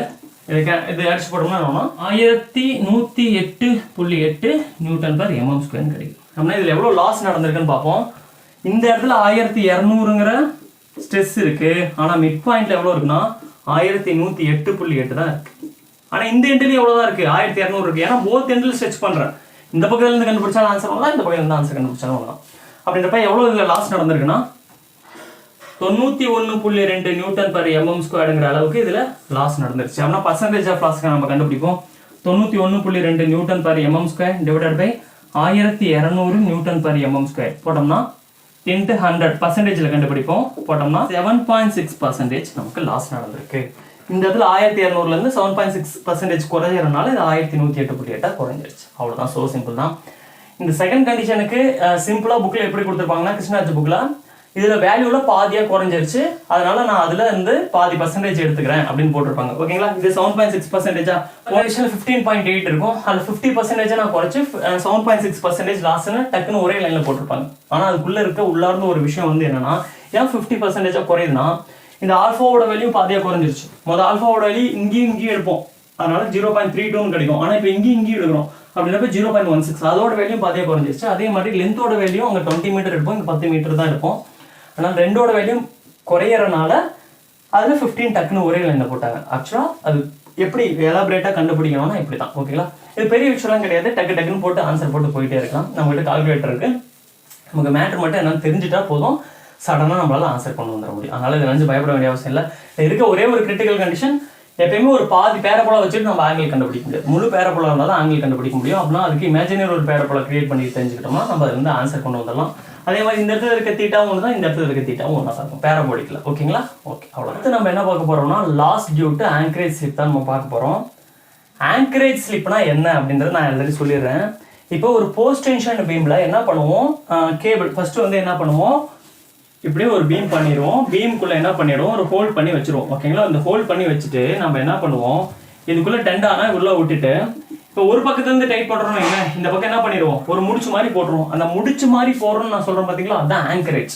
ஆங்கர்னா என்ன, பிடிச்சி இழுத்து வச்சு டைட் பண்ணுது. இந்த கப்பலுக்குலாம் ஆங்கர் போடுவாங்க பார்த்தீங்களா, கப்பலை அதே இடத்துல பிடிச்சி வச்சுக்கிறதுக்கு அந்த நங்கூரை மாதிரி போட்டு வைக்கிற மாதிரி இந்த இடத்துல என்ன பண்ணிடுவாங்க, போட்டு இழுத்து பிடிச்சி டைட் பண்ணிடுவாங்க. இப்போ இந்த டெண்டானா நல்லா இழுத்து வச்சு எந்த அளவுக்கு நமக்கு ஸ்ட்ரெஸ் வேணுமோ, இப்போ டெண்டான்னு வைங்களேன், இப்போ நல்லா இழுத்து வச்சு இந்த இடத்துல ஒரு லாக் பண்ணி போட்டுருவாங்க. இந்த லாக் பண்ணி அந்த முடிச்சு போகிறதுன்னு சொல்கிறது தான் ஆங்கர். ஓகேங்களா, அந்த ஆங்கரில் ஸ்லிப் நடந்துச்சுன்னா என்ன ஆகும்னு பார்ப்போம். இப்போ பாருங்களேன், இப்போ இது ஒரு பீமு, நான் என்ன பண்ணுறேன், நல்லா இழுத்து வச்சு என்ன பண்ணுறேன், இந்த பக்கம் ஒரு டைட் பண்ணிடுறேன். அப்புறம் நான் என்ன பண்ணுறேன், மறுபடியும் நல்லா இழுத்து வச்சு நான் இந்த இடத்துல டைட் பண்ணுற டைமில் லைட்டாக லூஸ் ஆயிடுச்சு. ஏன்னா இங்கே ஸ்ட்ரெஸ் வந்து ஒயரில் கேபிளில் பயங்கரமாக இருக்கும், 1000 லெவலில் ஸ்ட்ரெஸ் இருக்கும். ஓகேங்களா, அப்படின்றப்ப இழுக்கவே முடியாது, ஹைட்ராலிக் ஜாக் வச்சு தான் இழுப்போம். அப்படி இழுத்து வச்சு நம்ம ஆங்கரை போட்டு டைட் பண்ணுற அந்த டைமில் கரெக்டாக டைட் பண்ணணும். லைட்டாக ஏதாச்சும் சின்னதாக சொதப்பல் நடந்தாலும் மேன்மேடு மிஸ்டேக்னால நம்மள அந்த ஏதோ சின்னதாக அந்த டைட் பண்ணுறப்ப கொஞ்சம் ஸ்லிப் பண்ணிட்டாலும் அந்த கேபிள் மறுபடியும் சரக்குன்னு உள்ளே போயிடும். அந்த 1 mm உள்ளே போனாலும் என்ன நடந்துடும், நமக்கு லாஸ் தான். ஏன் இப்போ இது கேபிள்னா 1 mm நான் வந்து என்ன பண்ணுறேன், லூஸ் பண்ணுறேன். 1 mm லூஸ் பண்ணாலும் அதுக்குள்ளே இருக்க ஸ்ட்ரெஸ் என்னாகிட்டே போகுது, குறைஞ்சிட்டே போயிட்டே இருக்கு. ஒரு 5 mm லூஸ் பண்ணுறேன், அப்போ ஸ்ட்ரெஸ் ஃபுல்லாக குறைஞ்சிடுது. ஒரு 10 mm லூஸ் பண்ணால் ஸ்ட்ரெஸ்ஸே இல்லாமல் போயிடுது. அப்படின்றப்ப அந்த ஆங்கரேஜ் ஸ்லிப்பில் லாஸ் ஆகிற ஒவ்வொரு எம்மும் நமக்கு லாஸாக போயிடும். அப்படின்றப்ப இந்த ஸ்லிப்புனால நமக்கு அதுக்குள்ளே இருக்க ஸ்ட்ரெஸ்ஸு குறைஞ்சிருது, டெண்டானுக்குள்ளே இருக்க ஸ்ட்ரெஸ்ஸு குறைஞ்சிருது. அதோட லாஸ் எவ்வளோன்னு பார்ப்போம். இது ஒன்லி போஸ்ட் டென்ஷனில் தான் நடக்கும், ப்ரீ டென்ஷன்லாம் நடக்காது. ஏன் ப்ரீ டென்ஷன்றது என்ன, அதை இழுத்து வச்சு டைட் பண்ணிடுவேன். அங்கே எங்கே இது நடக்க போகுது, ஆங்கரேஜ் ஸ்லிப், ஆங்கரே இல்லை, ஆங்கரே இல்லாதப்ப அங்கே ஆங்கரேஜ் ஸ்லிப்பே நடக்காது. அப்படின்றப்ப ஆங்கரேஜ் ஸ்லிப் ஒன்லி போஸ்ட் டென்ஷனில் மட்டும் தான் நடக்கும், ப்ரீ டென்ஷன்லாம் நடக்காது. சரி, இதோட ஃபார்முலா என்னன்னு பார்ப்போம். இசி கோட்டு என்னன்னு பார்த்துருப்போம். ஸ்ட்ரெஸ்ஸுக்கு ஃபார்முலா இ இன்ட்டு இங்கிறது எபிசிலான் சொல்லியிருப்பேன். ஈன்னு சொல்லக்கூடாது, எபிசிலான் சொல்கிறேன், புரிஞ்சுக்கிறதுக்காக இன்ட்டு ஈன்னு சொல்கிறேன். நீங்கிறது ஸ்டெயின், இது வந்து ஸ்ட்ரெஸ். இப்போ எனக்கு என்ன வேணும், ஸ்டீலுக்கு வேணும். ஆனால் எல்லாத்தையும் ஸ்டீலால் எஸ்எஸ்ன்னு மாற்றிடுறேன். Steel in stress is equal to steel in strain is equal to ஸ்டீலோட டெண்டானோட இது யங்ஸ் மாடுலஸ் ஆஃப் எலாஸ்டிசிட்டி ஈயோட வேல்யூ. இப்போ ஸ்டெயினோட ஃபார்முலா என்ன, change in length by original length, ஓகேங்களா, இன்ட்டு இஎஸ், ஓகேவா. Change in length of steel divided by original length of steel divided by F of S, ஓகேவா. ஒரிஜினல் லென்த் ஆஃப் ஸ்டீல் ஆக்சுவலாக எவ்வளோ இருக்கும், பீமோட லென்த் எவ்வளவோ அதான் என்ன இருக்கும், ஒரிஜினல் லென்த் ஆஃப் ஸ்டீலாகவும் இருக்கும். அப்படின்றப்ப இந்த இடத்துல என்ன பண்ணலாம், பீமோட லென்த் என்ன கொடுத்துருக்காங்களோ அந்த லென்த் கொண்டு வந்து போட்டுக்கலாம். இந்த இடத்துல லென்த் ஆஃப் ஸ்டீல் இருக்கிற இடத்துல பீமோட லென்த் என்னவோ அதான் வந்து இந்த இடத்துல வந்து லென்த் ஆஃப் ஸ்டீலாக இருக்கும், ஓகேங்களா. Change length original length of steel, okay. Length of ஸ்டீலுங்கிறது ஆக்சுவலாக என்னன்னா அந்த பீமில் ஸ்டீலோட லென்த் எவ்வளோன்றது, ஓகேவா. இப்போ ஸ்ட்ரெயிட் டெண்டான் ஒரு எப்படி இருக்கும், டெண்டான் இப்படி ஸ்ட்ரெயிட்டாகவும் இருக்கலாம், பேரபோலிக்காகவும் இருக்கலாம். ஆக்சுவலாக வந்து என்னன்னா இந்த இடத்துல லென்த் ஆஃப் ஸ்டீல் ஆக்சுவலாக பீமோட லென்த் அப்படியே கொண்டு வந்து போட்டுக்கலாம். ஏன்னா கவ்வாக போனாலும் அப்படி ஒன்றும் பெரிய சேஞ்ச் கிடைக்க போகிறதில்ல. ஏன்னா லைட்டாக தான் எசென்ட்ரிசிட்டி இருக்கும், 100 mm அப்படி தான் இருக்கும். அதனால இது இப்படி ஸ்ட்ரெயிட்டாக போகிறதுக்கும் இப்படி வளைஞ்சு போகிறதுக்கும் மிகப்பெரிய சேஞ்செலாம் இருக்குது. ஒரு 10 மீட்டருக்கு ஒரு 5 சென்டிமீட்டர் 6 சென்டிமீட்டர் எக்ஸ்ட்ரா இன்க்ரீஸ் ஆகும். அதனால அதெல்லாம் நம்ம கணக்கில் எடுத்துக்க வேணாம். ஆனால் லென்த் ஆஃப் ஸ்டீல் எப்பயும் என்ன போடலாம்னா ஸ்ட்ரெயிட்டாக கொடுத்தாலும் சரி, பேரபோலிக்காக கொடுத்தாலும் சரி, எப்படி கொடுத்துருந்தாலும் சரி, பீமோட லென்த் என்னவோ அதுதான் வந்து என்னது டெண்டானோட லென்த்து. இதை மைண்டில் ஃபிக்ஸ் பண்ணிக்கலாம். இந்த கவ்வாக போகிறது அதெல்லாம் நினச்சி கன்ஃபியூஸ் பண்ணிக்க வேணாம். அதனால இந்த இடத்துல பீமோட லென்த் என்னவோ அதான் டெண்டானோட லென்த், எப்படி எந்த ப்ரொஃபைல் கொடுத்துருந்தாலும், ஓகேவா, அதை ஃபிக்ஸ் பண்ணிக்கலாம். இப்போ சேஞ்ச் இன் லென்த் தான் வந்து என்னது ஸ்லிப் ஆஃப் ஆங்கரேஜ். அந்த இழுத்து வச்சு டைட் பண்ணும்பொழுது லைட்டாக என்ன ஆகும், உள்ள ஸ்லிப் ஆகிறது. அதோட இது மேபி இது வந்து 1 mm 2 mm 3 mm 4 mm 5 mm எவ்வளோ வேணா இருக்கலாம். 10 mm என்ன கொடுத்துருக்காங்களோ அது போட்டோம்னா இஎஸ் அந்த டெண்டானோட யங்ஸ் மாடுலஸ் பெருக்கிட்டோம்னா நமக்கு இந்த சேஞ்ச் இன் லென்த்னால எவ்வளோ ஸ்ட்ரெஸ் வந்து லாஸ் ஆகுன்னு நமக்கு தெரிஞ்சிடும். இப்போ ஒருவேளை ஸ்லிப்பே நடக்கல, இந்த சேஞ்ச் இன் லென்த்தே நடக்கல, ஸ்லிப்போட வேல்யூ வந்து 0ன்னு வச்சுங்களேன். இப்போ டோட்டல் என்ன ஆகிடும், 0. இந்த டைம் 0 ஆகிடும். அப்படின்றப்ப என்னது எஃப் ஆஃப் எஸ். எது எஃப் ஆஃப் எஸ்ங்கிறது என்னது, ஸ்ட்ரெஸ் இன் ஸ்டீல். எதால லாஸ் ஆகல, ஸ்லிப்புனால எந்த ஒரு லாஸுமே இல்லை. இங்கே 1 mmன்னு போட்டோம்னா அந்த 1 mmக்கான வேல்யூ கிடைக்கும். அந்த அளவுக்கு ஒரு இப்போ 1 mm போட்டால் ஒரு 100ன்னு கிடைக்குதுன்னு வைங்களேன். இந்த 1 mmனால எனக்கு லாஸ் எவ்வளோனா 100 Nm/mm². இல்லை, ஸ்ட்ரெஸ்ஸுங்கிறது என்னது லாஸிங்க. எதனால லாஸு, இந்த ஸ்லிப்புனால லாஸ். அவ்வளோதான் ஃபார்முலா. இதை வச்சு ஒரு கொஸ்டின் கிருஷ்ணராஜ புக்கில் இருக்குது, அதை நான் உங்களுக்கு வாசிக்கிறேன். இப்போ கிருஷ்ணராஜ புக்கில் பேஜ் நம்பர் 130ல் எக்ஸாம்பிள் 5.12 அந்த எக்ஸாம்பிள் நான் படிக்கிறேன். A concrete beam is post tensioned by a cable carrying an initial stress of 1000 Nm/mm². The slip at the jacking end was observed to be 5 mm. The modulus of elasticity of steel is equal to 210 kN/mm². Estimates the percentage of loss of stress due to anchorage slip அப்படின்னு கொடுத்துருக்காங்க. If the length of the beam is 30 meter, அடுத்தது 3 metre. இது ரெண்டுலேயும் answer கண்டுபிடிக்க சொல்கிறாங்க, ஓகேவா. இது ரொம்ப ரொம்ப ரொம்ப ரொம்ப ரொம்ப ரொம்ப சிம்பிள் தான். இதுக்கு நமக்கு ஃபார்முலா நமக்கு தெரியும். என்னது, ஸ்லிப் ஆஃப் ஆங்கரேஜ் கண்டுபிடிக்கிறதுக்கு எஃப் ஆஃப் எஸ் ஸ்டீல் என்னது இ இன்ட்டு இ. இது வந்து இ, அதாவது எபிசிலான்னு சொல்லணும். இது வந்து ஸ்டெயின் இன்ட்டு என்னது யங்ஸ் மாடுலஸ் ஆஃப் எலாஸ்டிசிட்டி. ஸ்டெயினோட formula change in length by original length, ஓகேங்களா. இது ஸ்லிப்புனால உருவாக்கக்கூடியது. இது original length of beam into ES, ஓகேங்களா. இப்போ இந்த சம்மில் ஃபஸ்ட்டு என்ன கண்டிஷன் என்ன கொடுத்துருக்காங்க, 30 மீட்டரில் கண்டுபிடிக்க சொல்கிறாங்க. நம்ம ஃபார்முலா நம்ம கையில் இருக்குது. இந்த டெல் எல்லுங்கிறது ஸ்லிப், ஓகேங்களா. இந்த எல்லுங்கிறது லென்த் ஆஃப் த பீம், இஎஸ்ங்கிறது யங்ஸ் மாடுலஸ் ஆஃப் எலாஸ்டிசிட்டி. எல்லாமே இதில் இருக்குது. கொண்டு வந்து அப்படியே அப்ளை பண்ண வேண்டியதான். இங்கே ஃபஸ்ட்டு வந்து 5 mm அப்படியே எழுதிக்கலாம். கீழே லென்த் ஆஃப் த பீம் எவ்வளோ சொல்கிறாங்க, 30 மீட்டர். மீட்டரை வந்து மில்லிமீட்டராக மாற்றிக்கலாம். அப்படின்னா 1000 பெருக்கிக்கிறேன், 1000 mm. Young's modulus of elasticity of steel எவ்வளோ கொடுத்துருக்காங்க, 210 kN/mm². அப்படின்றப்ப 210 kN நியூட்டனாக மாற்றிக்கிறேன். 1000 × Nm/mm². எல்லாமே எம்எம்ல இருக்கு, நியூட்டன்ல இருக்கு. அப்படின்னா வர ஆன்சர் Nm/mm² தான் நமக்கு ஆன்சர் கிடைக்கும். அப்படின்றப்ப இதை கேன்சல் பண்ணி போட்டால் எனக்கு எவ்வளோ ஆன்சர் கிடைக்குன்னா 35 Nm/mm² கிடைக்குது. 35 Nm/mm² நமக்கு எதனால லாஸ் நடக்குது, இந்த 5 mm ஸ்லிப் நடக்கிறதுனால நமக்கு நடக்குது, ஓகேங்களா. அப்படின்றப்ப நமக்கு 5 mm ஸ்லிப்னால நமக்கு எவ்வளோ லாஸ் ஆயிடுது ஸ்ட்ரெஸ்ல, 35 Nm/mm² அளவுக்கு நமக்கு ஸ்ட்ரெஸ்ல வந்து லாஸ் இழப்பு ஏற்படுது, ஓகேங்களா. ஒருவேளை இந்த 5 mm லாஸ் நடக்கல, 0 mmனா ஆன்சரும் 0ன்னு கிடைக்கும். இங்கே 5 பதில் 0 போட்டால் 0. அப்படின்னா ஆங்கரேஜ் ஸ்லிப்னால எந்த ஒரு இழப்பும் ஏற்படல. ஆனால் இங்கே 5 mm ஏற்படுறதுனால எனக்கு 35 Nm/mm² காலி ஆகி போடுது. அப்படின்றப்ப எவ்வளோ இழப்புன்னு பார்ப்போம். 35 Nm/mm² divided by original jogging எண்ட்ல எவ்வளோ ஸ்ட்ரெஸ் நம்ம கொடுக்குறோம்னா 1000 Nm/mm² ஸ்ட்ரெஸ் வந்து கொடுக்குறோம். ஓகேங்களா, ஜாக்கிங் எண்ட்ல ஒயருக்குள்ள இந்த பர்சன்டேஜில் நான் கண்டுபிடிக்கிறேன் போட்டோம்னா எனக்கு 3.5% எனக்கு இதில் இல்லை பேர். ஸோ சிம்பிள் தான். ஓகேங்களா, அடுத்தது ஆப்ஷன் பியில் என்ன கேட்குறாங்க, 3 மீட்டர் லென்த் இருந்தால் இதில் எவ்வளோ லாஸ்ன்னு கேட்குறாங்க. 3 மீட்டர் தான், இங்கே 30க்கு பதிலாக 3 போட்டுக்கலாம், அதே வேல்யூ தான். இங்கே 35க்கு பதிலாக எனக்கு என்ன வரும், 350 Nm/mm² கிடைக்குது. அப்படின்றப்ப 350 Nm/mm² இழப்பு ஏற்படுறது.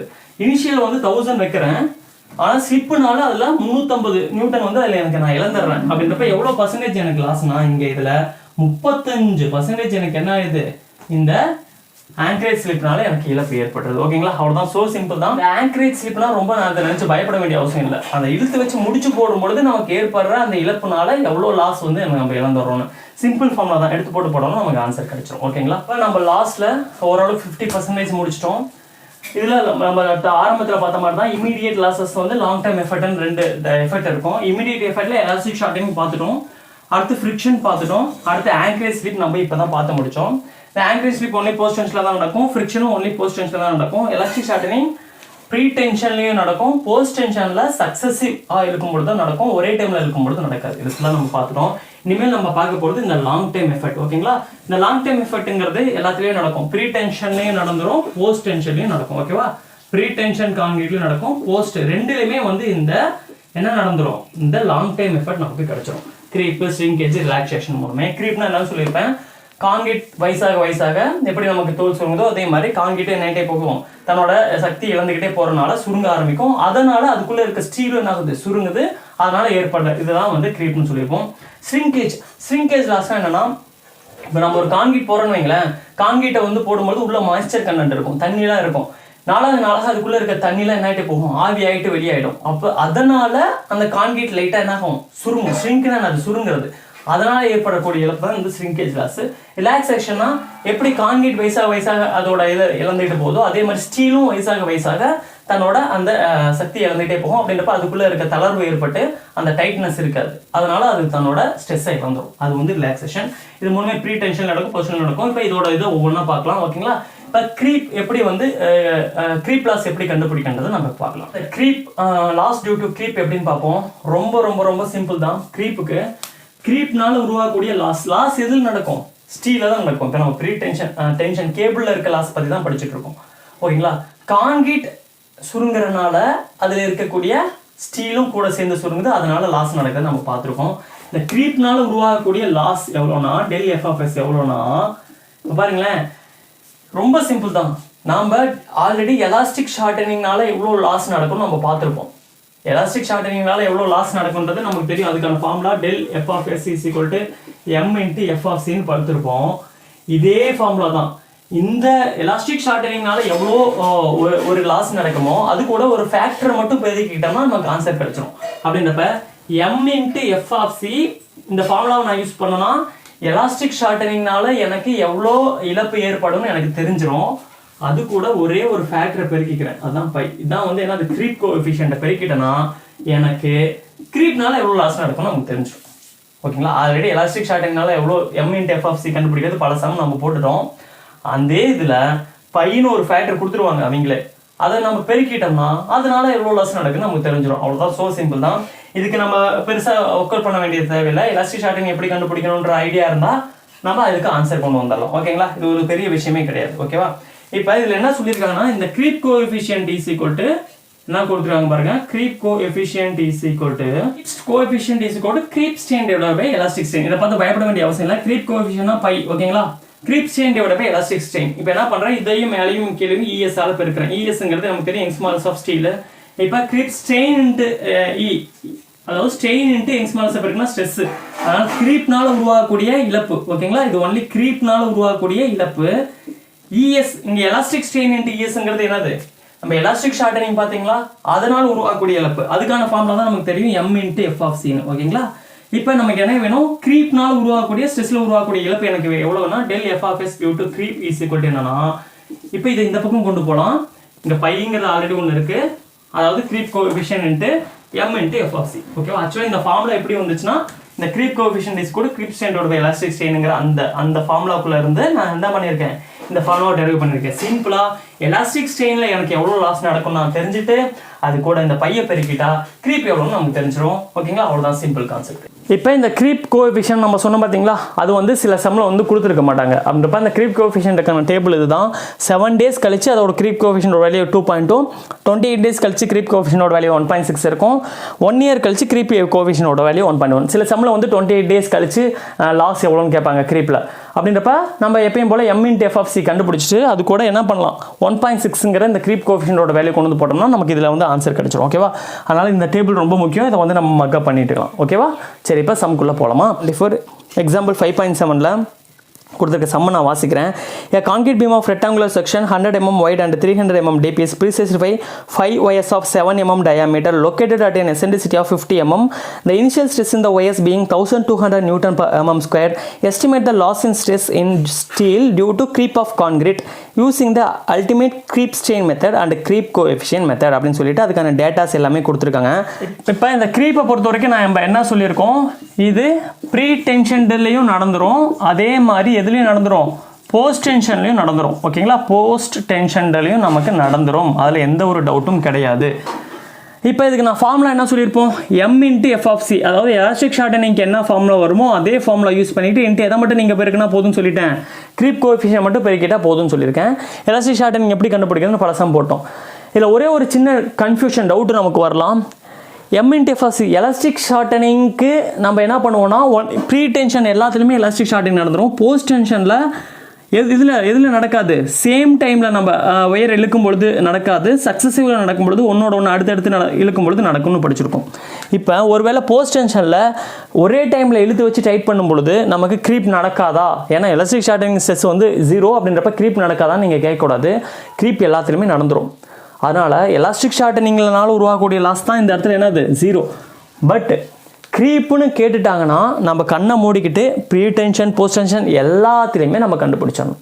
ஓகேங்களா, எலாஸ்டிக் ஷார்ட்டனிங் லாஸ் தான் போஸ்ட் டென்ஷனில் ஒரே டைமில் இழுத்து வச்சு டைட் பண்ணும்பொழுது நடக்காது 0. ஆனால் அதே பீமில் ஒரே டைமில் இழுத்து வச்சு டைட் பண்ணும் பொழுதும் அதில் க்ரீப் நடந்துடும். ஏன்னா க்ரீப் ரெண்டுக்கும் பொதுவானது. அப்படின்றப்ப நம்ம கண்ணை மூடிக்கிட்டு இந்த ஃபார்முலாவில் இருக்க இந்த டைம் தான் வந்து எலாஸ்டிக் ஷார்ட்டனிங் வழிய இந்த டோட்டல் ஃபார்முலா வந்து க்ரீப்புக்கானது. க்ரீப் எல்லாத்துலேயுமே நடந்துடும். ஸோ நீங்கள் என்ன பண்ணுங்கள், சம்மு வந்து ப்ரீ டென்ஷனாக போஸ்ட் டென்ஷனாக எதுவுமே பார்க்க தேவையில்லை. க்ரீப்புன்னு கேட்டுட்டாங்கனாவே நீங்கள் இந்த 3 வேல்யூ கண்டுபிடிச்சிருங்க. கண்டுபிடிச்சி அப்ளை பண்ணால் நமக்கு ஆன்சர் கிடச்சிடும். ஓகேவா, இப்போ இந்த சம் கொடுத்துருக்காங்க. இந்த சம்முக்கு நம்ம எப்பயும் போல் நம்ம என்ன பண்ண போகிறோம், க்ரீப்பு கண்டுபிடிக்க போகிறேன். க்ரீப்புக்கு எனக்கு ஃபார்முலா எனக்கு தெரியும், del(f(s) = π × m/fc. ஓகே, இதை தான் நான் கண்டுபிடிக்க போகிறேன். கண்டுபிடிச்சி நான் ஆன்சர் பண்ண கண்டுபிடிக்கிறேன்.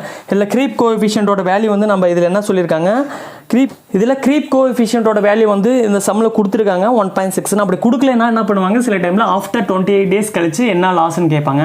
நமக்கு தெரியும் ஆஃப்டர் 20 years கழிச்சு அந்த டேபிள்லேருந்து எடுத்துருப்போம் பையோட வேல்யூ 1.6ன்னு. ஓகேவா, அப்படின்றப்ப பையோட வேல்யூ 1.6. நமக்கு தெரியும் m/f(c), எம்ங்கிறது இந்த இடத்துல வந்து என்னது, மாடுலர் ரேஷியோ. மாடுலர் ரேஷியோ எப்படி நம்ம கண்டுபிடிப்போம், எப்பயும் போல் E of steel divided by E of concrete. இந்த இடத்துல E of steel எவ்வளோ கொடுத்துருக்காங்கன்னா 210 kN/mm² கொடுத்துருக்காங்க. E of concrete வந்து 35 kN/mm² கொடுத்துருக்காங்க. ரெண்டையும் அடிச்சு போட்டோம்னா இதுக்கு ஆன்சர் 6ன்னு கிடச்சிருச்சு. ஓகேங்களா, இப்போ நம்ம கண்டுபிடிக்க வேண்டிய ஒரே ஒரு வேல்யூ FC மட்டும்தான். FC கண்டுபிடிச்சி கொண்டு வந்து போட்டோம்னா இதுக்கு ஆன்சர் கிடச்சிரும்.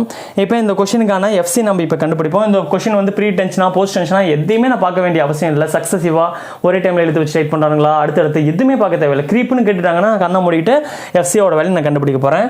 இப்போ சம்மில் கொடுத்துருக்கப்படி நான் ஃபஸ்ட்டு டயக்ராம் வரைஞ்சிக்கிறேன். ஓகேங்களா, என்ன சொல்கிறாங்கன்னா 100 mm வைடு. ஓகேங்களா, வைடுனா வித்து வரைஞ்சிட்டேன். 300 mm depth. ஓகேங்களா, வரைஞ்சிட்டேன். அதுக்கப்புறம் இதோட எசென்ட்ரிசிட்டி வந்து எல்லா இடத்துலையும் ஒரே மாதிரி இருக்குன்னு சொல்கிறாங்க. Located at an eccentricity of 50 mm. அதனால் எல்லா இடத்துலையும் 50 mm கொடுத்துருக்கேன். 5 wires of 7 mm diameter. 5 wiresனால் 5 number wire இருக்காமா, ஒரு 2 மொத்தம் 5 ஒயர், ஒவ்வொரு ஒயரும் 7 mm diameterமா இழுத்து வச்சு ஸ்ட்ரெச் பண்ணியிருக்காங்க. இப்போ இதுக்கு வந்து f(c) எப்படி நம்ம கண்டுபிடிப்போம் நமக்கு தெரியும். f(c) வந்து எப்படி நம்ம கண்டுபிடிப்போம்னா, இது இந்த இடத்துல கேபிள் வந்து எப்படி போகுது, ஸ்ட்ரெயிட் கேபிளாக போகுது. அப்படின்றப்ப எல்லா இடத்துலையும் ஒன்று தான். இதுக்கு ஆவரேஜ் கண்டுபிடிக்க வேண்டிய அவசியம் இல்லை. எல்லா இடத்துலையும் f(c)யோட வேல்யூ ஒன்றா தான் இருக்க போகுது. அப்படின்றப்ப அதோட வேல்யூ நம்ம அதுக்கு ஆவரேஜ் எடுக்க வேணாம். இப்போ ஏதோ ஒரு பாயிண்டில் கட் பண்ணி நம்ம ஆன்சர் கண்டுபிடிக்கலாம். 2 வேல்யூ வரப்போகுது. அதுக்கு ஃபஸ்ட்டு வேல்யூ வந்து என்னது, P/A. எல்லாமே கம்ப்ரெஷன் தான் வரும். அடுத்து வந்து என்ன வரும், மேலே வந்து P into E by Z நான் கண்டுபிடிக்க போகிறேன். P into E by Z கண்டுபிடிக்க போகிறேன். இப்போ எந்த லெவலில் நான் கண்டுபிடிக்கணும்? ஒயர் எந்த இடத்துல போகுதோ அந்த இடத்துல தான் கண்டுபிடிக்கணும். ஒயர் எந்த இடத்துல போகுது? இங்கேருந்து ஒரு 50 mmல போகுது. அப்படின்றப்ப இந்த இடத்துல தான் கேபிள் போகுது. அப்படின்றப்ப நான் என்ன பண்ண போகிறேன்? கேபிள், இந்த கேபிளுக்கு தான் இதில் இருக்க எல்லா கேபிளுக்குமே நான் வந்து ஆன்சர் கண்டுபிடிக்க போகிறேன். இதில் வந்து நீங்கள் என்ன பண்ணிக்க தேவையில்லை, இது ப்ரீ டென்ஷனாக போஸ்ட் டென்ஷனாக போட்டு மைண்டை கன்ஃபியூஸ் பண்ணி தேவையில்லை. நமக்கு ஆல்ரெடி ரெஜிஸ்ட்ரேஷன் ஷார்ட்டிங்கில் பார்த்தது தான். இது புரியலாம், நீங்கள் அது ஒரு நிமிஷம் பார்த்துட்டு வந்தீங்கன்னா ஈஸியாக புரிஞ்சிடும். இப்போ நான் இதோட வேல்யூ நான் ரெண்டையும் கூட்டணும்னா எனக்கு FC கிடச்சிரும். இப்போ இது மூணையும் பெருக்கணும்னா நான் க்ரீப்பாக்கு ஆன்சர் கண்டுபிடிச்சிடும். இப்போ P பை A எவ்வளோன்னு பார்ப்போம். Pங்கிறது என்னென்னு பார்த்தோம், ப்ரீஸ்ட்ரெஸ்ஸிங் ஃபோர்ஸ் எவ்வளோன்னு பார்ப்போம். இங்கே Aங்கிறது இந்த கிராஸ் செக்ஷன் ஏரியா. அப்படின்றப்ப P பை Aவோட வேல்யூ நான் கண்டுபிடிக்கிறேன். ப்ரீஸ்ட்ரெஸ்ஸிங் ஃபோர்ஸ் எவ்வளோன்னு பார்ப்போம். போல் ஸ்ட்ரெஸ் இஸ் ஈக்குவல் டு என்னது, force by area or load by area நம்ம பார்த்துருப்போம். இப்போ ஃபோர்ஸ் எனக்கு வேணும். அப்படின்றப்ப ஸ்ட்ரெஸ் இன்ட்டு ஏரியாவால் பெருக்கிறேன். இங்கே ஒவ்வொரு கேபிளும் எவ்வளோ ஸ்ட்ரெஸ்ஸில் இருக்காமா, 1200 நியூட்டன் பர் mm ஸ்கொயரில் இருக்குது. ஏரியா மொத்தம் எத்தனை கேபிள் இருக்குது? 5 கேபிள் இருக்குது. அதனால் 5 into pi by 4 into D square. Dia of the wire வந்து 7 mm ஸ்கொயர். ஓகேங்களா? நான் இப்போ அடிச்சு போட்டேன்னா எனக்கு இந்த ஃபோர்ஸோட வேல்யூ எவ்வளோ கிடைக்குன்னா 23 into 10 to the power of 4 newton எனக்கு கிடைக்குது. ஓகேங்களா? இது கண்டுபிடிச்சிட்டேன். அடுத்து area of the cross section 100 into 300. அப்படின்றப்ப P பை Aவோட வேல்யூ கண்டுபிடிக்கிறேன். 23 into 10 to the power of 4 newton into area 100 mm into 300 mm. ஓகேங்களா? அப்படின்னா கேன்சல் பண்ணி போட்டோம்னா இதுக்கு ஒரு வேல்யூ எவ்வளோ கிடைக்குதுன்னா 1.66 நியூட்டன் பர் mm ஸ்கொயர்னு கிடைக்குது. P பை Aவோட வேல்யூ. ஓகேங்களா? எழுதிக்கலாமா? இதோட value 7.66 newton per mm square. இது 7.66 நியூட்டன் பர் mm ஸ்கொயர். அது பார்த்துட்டோம். அடுத்தது இந்த இந்த பாயிண்ட்ல எவ்வளோ ஸ்ட்ரெஸ் இருக்குன்னு எனக்கு வேணும். இப்போ இந்த பாயிண்டில் எனக்கு எசென்ட்ரிசிட்டியில் எவ்வளோ ஸ்ட்ரெஸ் வேணும்னு எனக்கு வேணும். ஓகேங்களா? அது ரெண்டு வகையில் கண்டுபிடிக்கலாம். நான் இந்த பாட்டம் கண்டுபிடிச்சிட்டு இன்டர்போலேஷன் போட்டு இதை கண்டுபிடிக்கலாம். அப்படி இல்லைனா டேரெக்டாக இந்த இடத்துலேயே நான் கண்டுபிடிக்கலாம். ஃபஸ்ட்டு வந்து நான் பாட்டம் கண்டுபிடிச்சி அதுக்கப்புறம் நான் கண்டுபிடிக்கிறேன். பாட்டமில் ஸ்ட்ரெஸ் கண்டுபிடிக்கிறது எனக்கு ஃபார்முலா எனக்கு தெரியும். ஸ்ட்ரெஸ் எனக்கு வேணும்னா அதுக்கு எனக்கு தெரியும் P into E by Z. அப்படின்றப்ப P into E by Z value கண்டுபிடிக்கிறேன். Pயோட வேல்யூ ஆல்ரெடி நம்ம கண்டுபிடிச்சி வச்சிருக்கோம். 23 into 10 to the power of 4 newton. Eccentricity நமக்கு தெரியும் 50 mmனு தெரியும். 50 mm Z வந்து ஒரு ரெக்டாங்குலர் செக்ஷனுக்கு என்னது, B d ஸ்கொயர்ட் பை 6. அப்படின்னா B 100 into D squared 300. B d square divided by 6. ஓகேங்களா? B d square divided by 6 போட்டோம்னா நமக்கு என்ன ஆன்சர் கிடைக்குதுன்னா 66 நியூட்டன் பர் mm ஸ்கொயர். பாட்டமில் வந்து இதோட value 7.66 newton per mm square. ஆனால் எனக்கு பாட்டமில் எவ்வளோ ஸ்ட்ரெஸ் இருக்குன்னு வேணா, எனக்கு எசென்ட்ரிசிட்டி இந்த இடத்துல எவ்வளோ இருக்குன்னு வேணும். அதனால் நான் இதுக்கு ஜஸ்ட் நான் ஒரு சின்னதாக ஒரு இன்டர்போலேஷன் மாதிரி ஒன்று போடுறேன். அதாவது இந்த 0லேருந்து ஆரம்பிக்கணும் முக்கணும். இங்கிருந்து மிட்டு இது 150னா இதோட பாட்டம் எவ்வளோ டெப்த்தில் இருக்குது, 150 mmல இருக்குது. அப்படின்னா 150 mmக்கு எனக்கு ஆன்சர் எவ்வளோ கிடைக்குன்னா 7.66 நியூட்டன் பர் mm ஸ்கொயர். எனக்கு எவ்வளோ தேவை, இங்கிருந்து 50 mmக்கு தான் வேணும். அப்படின்றப்ப 50 mmக்கு எனக்கு எக்ஸுங்கிற அமௌண்ட். அப்படின்றப்ப எக்ஸ் தான் வேணும். X is equal to 7.66 into 50 divided by 150. இப்படியும் போட்டோம்னா அடிச்சு போட்டோம்னா எனக்கு என்ன ஆன்சர் கிடைக்குதுன்னா 2.55 நியூட்டன் பர் mm ஸ்கொயர் கிடைக்குது. ஓகேங்களா? அப்படின்றப்ப இந்த இடத்துல செஸ்ஸோட value 2.55 newton per mm square. கீழே பாட்டம் என்னது, பாசிட்டிவ்ல இருக்க கம்ப்ரஷன், இங்கேயும் கம்ப்ரஷன் தான். அப்படின்னா 7.66 இந்த 2.55 கூடனா எனக்கு என்ன ஆன்சர் கிடைக்குதுன்னா 0.2 நியூட்டன் பர் mm ஸ்கொயர் கிடைக்குது. இந்த 2.55 டேரெக்டாகவும் கண்டுபிடிக்கலாம். என்ன ஃபார்முலா அதுக்கு நம்ம சொல்கிறோம், P into E square divided by ஐன்னு ஒரு ஃபார்முலா இருக்குது. இந்த ஃபார்முலாக்கான கொஷின்ஸ் ஆன்சர் எல்லாமே அந்த இதில் கொடுத்துருக்காங்க. ஓகேவா? கிவன் டேட்டாலே. அப்படின்றப்ப இந்த P is equal to 223 into 10 to the power of 4 eccentricity 50 into 50 divide by ஐயோட வேல்யூ. ஐ வந்து எப்படி கண்டுபிடினா B d cube by 12. அது கொஷின்லேயே கொடுத்துருக்காங்க. கொண்டு வந்து போட்டாலும் நமக்கு இதே 2.55 தான் நமக்கு ஆன்சர் கிடைக்கும். இதை பற்றி நம்ம ஆல்ரெடி பார்த்துட்டோம். அப்படின்றப்ப FC கண்டுபிடிச்சோம். FCயோட வேல்யூ நமக்கு எவ்வளோனா 10.2 நியூட்டன் பர் mm ஸ்கொயர். அப்படின்றப்ப FCயும் கண்டுபிடிச்சிட்டேன் 10.2 நியூட்டன் பர் mm ஸ்கொயர். ஓகேங்களா? இப்போ இது மூணையும் பேருக்குன்னா எனக்கு க்ரீப்னால எனக்கு எவ்வளோ லாஸ்ன்றது எனக்கு தெரிஞ்சிடும். இப்போ என்னோட ஃபார்முலா படி பை வந்து ஆஃப்டர் என்னது 28 டேஸ் கழிச்சு பையோட வேல்யூ 1.6 எனக்கு தெரியும். அதை கொண்டு வந்து நான் இங்கே அப்ளை பண்ணிட்டேன். எம்மோட வேல்யூ 6, FC கண்டுபிடிச்சிட்டேன் 10.2. கொண்டு வந்து போட்டோம்னா 97.92 நியூட்டன் பர் mm ஸ்கொயர் எனக்கு லாஸ் ஏற்படுது. எதனால், க்ரீப்னால எனக்கு லாஸ் ஏற்படுறது. ஓகேங்களா? புரியுதா? இனிஷியல் ஸ்ட்ரெஸ் வந்து 1200 நியூட்டன் பர் mm ஸ்கொயர் கொடுத்துருக்கான். அப்படின்றப்ப 97.92 நியூட்டன் பர் mm ஸ்கொயர்லேருந்து ஆக்சுவலாக 1200 நியூட்டன் பர் mm ஸ்கொயர் இனிஷியலாக இருக்குது. க்ரீப்னால 28 நாள் கழிச்சு எனக்கு இவ்வளோ லாஸ் நடந்துருச்சு. அப்படின்றப்ப பர்சன்டேஜ் ஆஃப் லாஸ் எவ்வளோனா 0.16% எனக்கு இந்த க்ரீப்னால் லாஸ் நடந்துருச்சு. ஓகேங்களா? ஒரு மெத்தடில் வந்து லாஸ் நடக்கிறது எப்படின்னு பார்ப்போம். அதுமாதிரி அல்டிமேட் க்ரீப் கோஎஃபிஷியன்ட் மெத்தட்னு ஒன்று சொல்லியிருப்பாங்க. அந்த மெத்தடில் எப்படி ஆன்சர் கொண்டு வருதுன்னு நான் சொல்கிறேன் பாருங்கள். அந்த அல்டிமேட் க்ரீப் கோஎஃபிஷியன்ட்டை இங்கே மேலே எழுதிக்கலாம். ஓகேங்களா? அதோட வேல்யூ தான் இது. ஓகேங்களா? அந்த அல்டிமேட் க்ரீப், இது பேர் வந்து அல்டிமேட் க்ரீப் கோஎஃபிஷியன்ட்.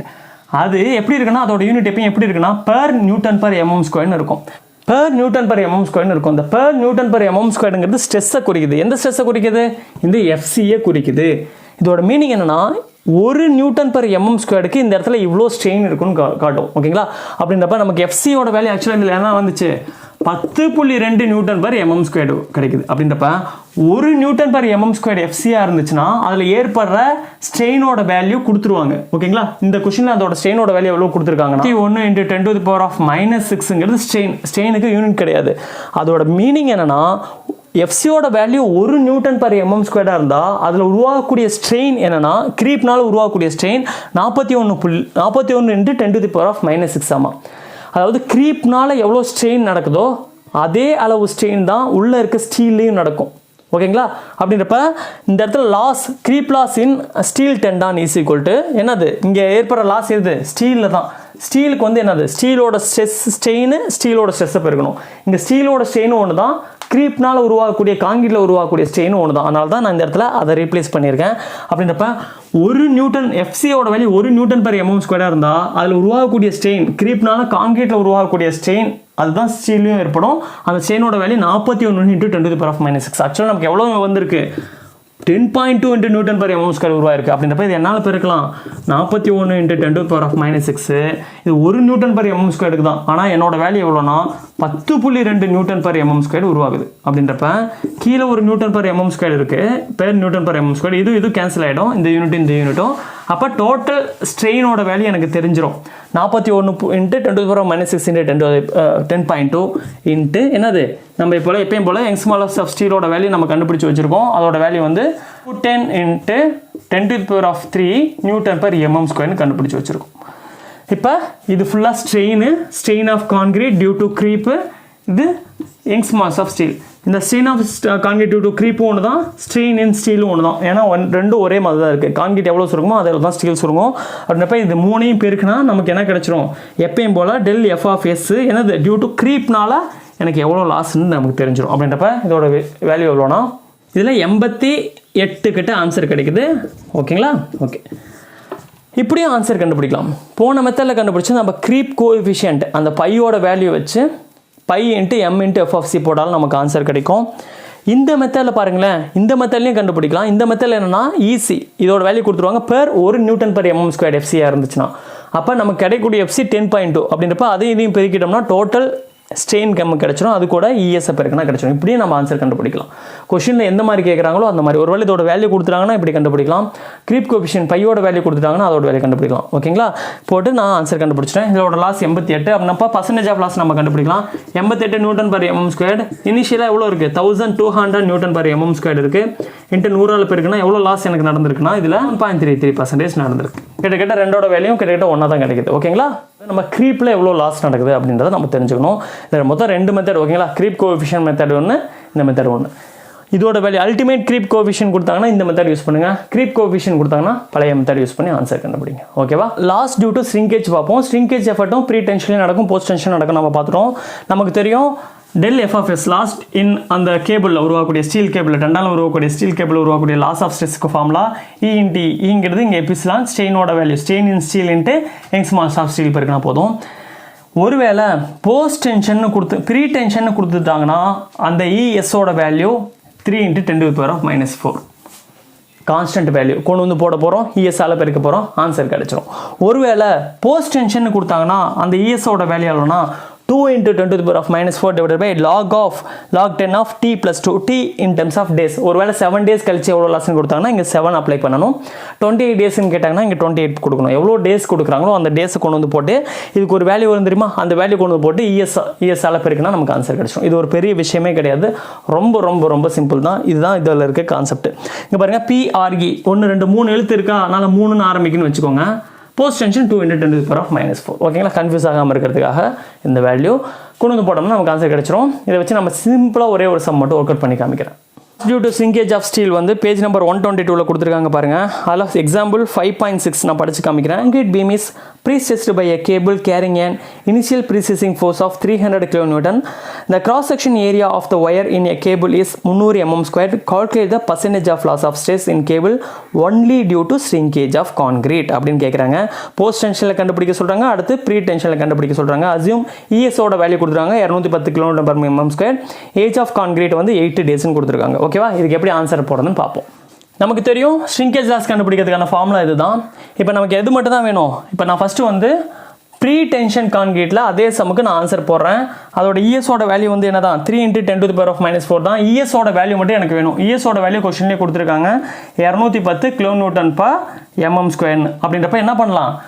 இது ரெண்டையும் பேருக்குன்னா எனக்கு ஆன்சர் கிடச்சிரும். அப்படின்றப்ப 3 × 10⁻⁻⁴ லாஸ் இன் ப்ரீ டென்ஷனில் எவ்வளோனா எப்பயும் போல் 3 × 10⁻⁻⁴ இன்ட்டு இஎஸோட வேல்யூ 210 × 10⁻³ Nm². கேன்சல் பண்ணி போட்டால் எனக்கு என்ன லாஸ்னா 63 Nm² கிடைக்குது. ஓகேங்களா? அவ்வளோதான் இதுக்கு லாஸ் கண்டுபிடிச்சிட்டேன். இதுதான் இதோட லாஸ் 63. எவ்வளோ ஸ்ட்ரெஸ் இருக்குன்னே சொல்லலை. அப்படின்றப்ப ஸ்ட்ரெஸ்ஸை நம்ம கண்டுபிடிப்போம். இனிஷியல் ஸ்ட்ரெஸ் கண்டுபிடிக்கும். இப்போ நமக்கு தெரியும் ஸ்ட்ரெஸ் இஸ் ஈக்குவல் டு என்னது? ஃபோர்ஸ், அதாவது load by area. Load by area or force by area தான். இங்கே லோடு எவ்வளோ கொடுத்துருக்காங்கன்னா 300 kN கொடுத்துருக்காங்க. 300 kN. ஏரியா ஆஃப் ஸ்டீல் தான் நம்ம கண்டுபிடிக்க போகிறோம். ஏன்னா இப்போ நம்ம இந்த இடத்துல ஸ்ட்ரெஸ் எந்த ஸ்ட்ரெஸ் கண்டுபிடிக்க போகிறோம்? கேபிள் இருக்கக்கூடிய ஸ்ட்ரெஸ் கண்டுபிடிக்கிறதுக்கு கேபிளோட லோடு கேபிளோட ஏரியா தான் போடணும். கேபிளோட ஏரியா எவ்வளோ கொடுத்துருக்காங்க பாருங்கள், 300 mm² கொடுத்துருக்காங்க. அப்படின்றப்ப அந்த இடத்துல எவ்வளோ ஸ்ட்ரெஸ் கிரியேட் ஆகும் பாருங்கள். இந்த இடத்துல கிலோமீட்டர் நம்ம 1000 அடிச்சு போட்டோம்னா 1000 Nm² இனிஷியலாக இருந்திருக்கு. அதில் 63 வந்து எனக்கு என்ன இருக்குது? லாஸ் ஏற்படுது. அப்படின்னா பர்சன்டேஜ் ஆஃப் லாஸ் போடலாம். 63 Nm/mm² எவ்வளோ? 1000லேருந்து Nm/mm² இன் டெர்ம்ஸ் ஆஃப் பர்சன்டேஜில் போட்டோம்னா எனக்கு 6.3% லாஸ் எனக்கு நடந்துருது. அதே மாதிரி போஸ்ட் டென்ஷன் கான்கிரீட்டாக இருந்தால் இதில் எவ்வளோ நடக்குன்னு பார்ப்போம். எனக்கு ஃபார்முலா தெரியும் 2 × 10⁻⁻⁴ × log10. அப்படின்னா 2 × 10⁻⁻⁴ × log10 into time of transfer இங்கே என்ன கொடுத்துருக்காங்க? 8 நாள் கழிச்சு கண்டுபிடிக்க சொல்கிறாங்க. அப்படின்றப்ப டி இன் டெர்ம்ஸ் ஆஃப் டேஸில் தான் அப்ளை பண்ணணும். இங்கே 8 + 2 அப்படின்றப்ப என்னது? log 10 of 10. log 10 ஆஃப் 10ஓட வேல்யூ வந்து 1 நமக்கு தெரியும். அப்படின்றப்ப இதோட வேல்யூ வந்து என்னதான்? 2 × 10⁻⁻⁴ தான். அப்படின்றப்ப இந்த இடத்துல லாஸ் நம்ம கண்டுபிடிப்போம். 2 × 10⁻⁴ இன்ட்டு இஎஸ் ஆஃப் ஸ்டீல் நமக்கு கொடுத்துருக்காங்க 210 kN/mm². கிலோமீட்டர் மாற்றி அடிச்சு போட்டோம்னா நமக்கு இதில் என்ன ஆன்சர் கிடைக்குதுன்னா 42 Nm² வந்து நமக்கு என்ன ஆயிடுச்சு? லாஸ் நடந்துருச்சு. எப்பயும் போல் நமக்கு இனிஷியல் ஸ்ட்ரெஸ் வந்து இதில் 1000 இருக்குன்னு தெரியும். அதில் 42 போச்சுன்னா எவ்வளோ பர்சன்டேஜ் ஆஃப் லாஸ் எவ்வளோனா 42 / 1000 Nm². Nm/mm² இன்ட்டு 100 அடிச்சு போட்டோம்னா எனக்கு இதில் எவ்வளோ லாஸ்னா 4.2% லாஸ் நடந்துருது. அவ்வளோதான். இது ரொம்ப சிம்பிள் தான். ஷ்ரிங்கேஜ் ஆஃப் லாஸ் கண்டுபிடிக்கிறது இருக்கிறதுலே ரொம்ப சிம்பிள். ஓகேங்களா? ரிலாக்ஸேஷன் ஆஃப் ஸ்டீல், அதனால் உருவாகக்கூடிய லாஸ் பார்ப்போம். நமக்கு தெரியும் ரிலாக்ஸேஷன் எப்பயும் ஸ்டீலில் மட்டும் தான் நடக்கும், கான்கிரீட்டில் நடக்காது. ஏன்னா ஸ்டீல் வயசாக அதோட இதை இழக்கிறதா வந்து ரிலாக்ஸேஷன் நான் சொல்லியிருப்பேன். இதுக்கு தனிப்பட்ட ஃபார்முலா எதுவுமே கிடையாது. ஜஸ்ட் வந்து டேபிள் கொடுத்துருக்காங்க. இது பல காரணத்தை வந்து உள்ளடக்கிது. அதாவது நம்ம இழுத்து வச்சு டைட் பண்ணதுக்கப்புறம் எவ்வளோ மணி நேரம் டைமை பொறுத்து இருக்குது, அதோட டெம்பரேச்சரை பொறுத்து இருக்குது. அதனால் கான்ஸ்டண்ட்டாக ஒரு 1000 ஹவர்ஸ் கழித்து 27°C இருக்கும் பொழுது இந்த ஸ்ட்ரெஸ்ஸுக்கு இவ்வளோ லாஸ் நடக்கும்னு சொல்லியிருக்காங்க. எந்த ஸ்ட்ரெஸ்ஸுக்கு? எஃப்பி 0.5 எஃப்பிக்கு. அதாவது எஃப்பிங்கிறது அந்த ஸ்டீலோட மேக்ஸிமம் ஸ்ட்ரெஸ்ஸு. ஓகேங்களா? ஒரு ஸ்டீலை வந்து ஒரு 1500 தூரம் இழுத்து வச்சு டைட் பண்ண முடியும்னா அதோட அந்த மேக்ஸிமம் ஸ்ட்ரெஸ்ஸு. ஆனால் ஆக்சுவலாக அவ்வளோ கொடுக்க மாட்டோம். அதோட கம்மியான அளவு தான் சேஃப் கருதி அதோட கம்மியாக தான் யூஸ் பண்ணுவோம். ஓகேங்களா?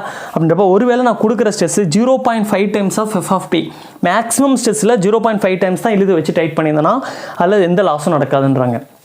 0.6 ஆஃப் எஃப்எஃப்பி கொடுத்தாங்கன்னா இப்போ நம்ம டெண்டான்லாம் வந்து 1500 1600 Nm² அளவுக்கு இழுத்து வச்சு டைட் பண்ண முடியும். ஆனால் நம்ம அந்த அளவுக்கு இழுத்து வச்சு டைட் பண்ண மாட்டோம். ஒரு 1000 நம்ம நிறுத்திக்கும். நம்ம கொஸ்டின்லாம் பார்ப்போம் 1000 Nm² அளவுக்கு ஸ்ட்ரெஸ்ஸை வந்து நிறுத்தியிருப்பாங்க. அது வரைக்கும் போதும் நம்ம நிறுத்திடுவோம். ஓகேங்களா? நம்ம சேஃப் கருதி அதுதான் 0.5 எஃப்பி 0.6 எஃப்ஐன்னு வரும். 0.6 0.7 0.8 கொடுத்தாங்கன்னா அதுக்கான லாஸ் வந்து இவ்வளோ தான் இருக்கும். Nm² கொடுத்துட்டாங்க. டீட்டெயில் தான் 35 Nm², 70 இது போட்டால் 90 Nm² லாஸ் நடக்குமா? கொஷனில் எப்படி கொடுத்துருப்பாங்கன்னா relaxation of loss 5% of initial ஸ்ட்ரெஸ்ன்னு கொடுத்துருவாங்க. ஆனால் இனிஷியல் ஸ்ட்ரெஸ்ஸில் 5% ஆஃப் லாஸ் நடந்திருக்கு அப்படின்ற மாதிரி நாமளே எடுத்துக்கலாம். ஓகேங்களா?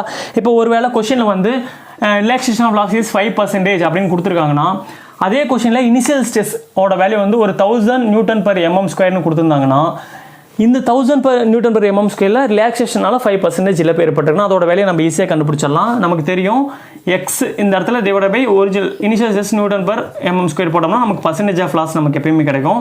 இதோட பர்சன்டேஜ் ஆஃப் லாஸ் வந்து 5%ன்னு வைங்களேன். 5% 5/100 5% 5/100 அப்படின்னா எக்ஸோட வேல்யூ நம்ம கண்டுபிடிச்சலாம். 5/100 × 1000 பெருக்குனா நமக்கு என்ன கிடைச்சிரும்? 50 Nm/mm² நமக்கு லாஸ்ன்னு கிடைச்சிரும். ஓகேங்களா? அதனால் கொஷினை படிக்கும் பொழுதே நமக்கு அதில் ஆன்சர் கொண்டு வந்துடலாம். இதுக்கு வந்து தனியாக ஸ்பெசிஃபிக்காக ஃபார்முலாலாம் எதுவுமே கிடையாது. ஜஸ்ட் 5% 6% கொடுத்துருப்பாங்க. எத்தனை பர்சன்டேஜ் கொடுத்துருக்காங்களோ அந்த பர்சன்டேஜை இனிஷியல் ஸ்ட்ரெஸ் கூட பெருக்கிட்டோம்னா அதிலே கொடுத்துருப்பாங்க 5% ஆஃப் லாஸ் இன் இனிஷியல் ஸ்ட்ரெஸ்ன்னு கொடுத்துருந்தாங்கன்னா இனிஷியல் ஸ்ட்ரெஸ் கூட நம்ம அதை பெருக்கிக்கிட்டு நம்ம அதிலேருந்து ஆன்சர் கொண்டு வந்துடலாம். ஓகேங்களா, ஜஸ்ட் நம்ம எல்லா லாஸுமே பார்த்துட்டோம். இதில் வந்து ரொம்ப கிரிட்டிக்கலாக இருக்கக்கூடியது எலாஸ்டிக் ஷார்ட்டனிங் தான், அதுக்கப்புறம் ஃப்ரிக்ஷன் மட்டும்தான். இது ரெண்டு தான் கொஞ்சம் டிஃபிகல்ட்டாக இருக்கும். அதனால் இந்த 2 கொஷின் மாற்றி கேட்டுக்கிட்டே இருப்பாங்க. அதை நல்லா தரவு பண்ணிட்டோம்னா மற்ற இதெல்லாம் ஈஸியாக கண்டுபிடிச்சிடலாம். சில பேர் என்ன கேட்பாங்க, ஃபைண்ட் த இமீடியட் லாஸ்ன்னு கொடுத்துருவாங்க. அப்படின்றப்ப இமீடியட் லாஸஸ் நம்ம என்னென்னா elastic shortening, friction, anchorage slip, இது 3 இமீடியட் லாஸஸ். அது 3மே கண்டுபிடிக்கணும். சில கொஷினில் என்ன கேட்பாங்கன்னா லாங் டைம் எஃபெக்ட் லாஸஸ் அப்படின்னு கேட்பாங்க, டைம் டிபெண்டன்ட் லாஸஸ்ன்னு கேட்பாங்க. அப்படின்றப்ப நமக்கு தெரியும் க்ரீப்பு, ஷ்ரிங்கேஜ், ரிலாக்ஸேஷன், இது 3ம் கண்டுபிடிக்கணும். ஓகேங்களா, கொஷினில் எந்த மாதிரி வருதோ அதுக்கேற்ற மாதிரி கண்டுபிடிச்சி ஆன்சர் போடலாம். ஜஸ்ட் இதை நம்ம ப்ராக்டிஸ் பண்ணால் ரொம்ப சிம்பிளாக தான் இருக்கும். ஃபஸ்ட்டு பார்க்கப்ப ஒரு மாதிரி இருக்க மாதிரி இருக்கும் லாஸஸ். பட் ஒரு 2 கொஷின் நீங்கள் போட்டு பழகிட்டிங்கன்னா இதை விட சிம்பிளான சாப்டர் எதுவுமே கிடையாது. இதுலேருந்து நம்ம எவ்வளோ மார்க் வாங்க முடியுமோ அந்த மார்க் ஃபுல் மார்க் நம்மளால் வாங்கிட முடியும். ஓகேங்களா.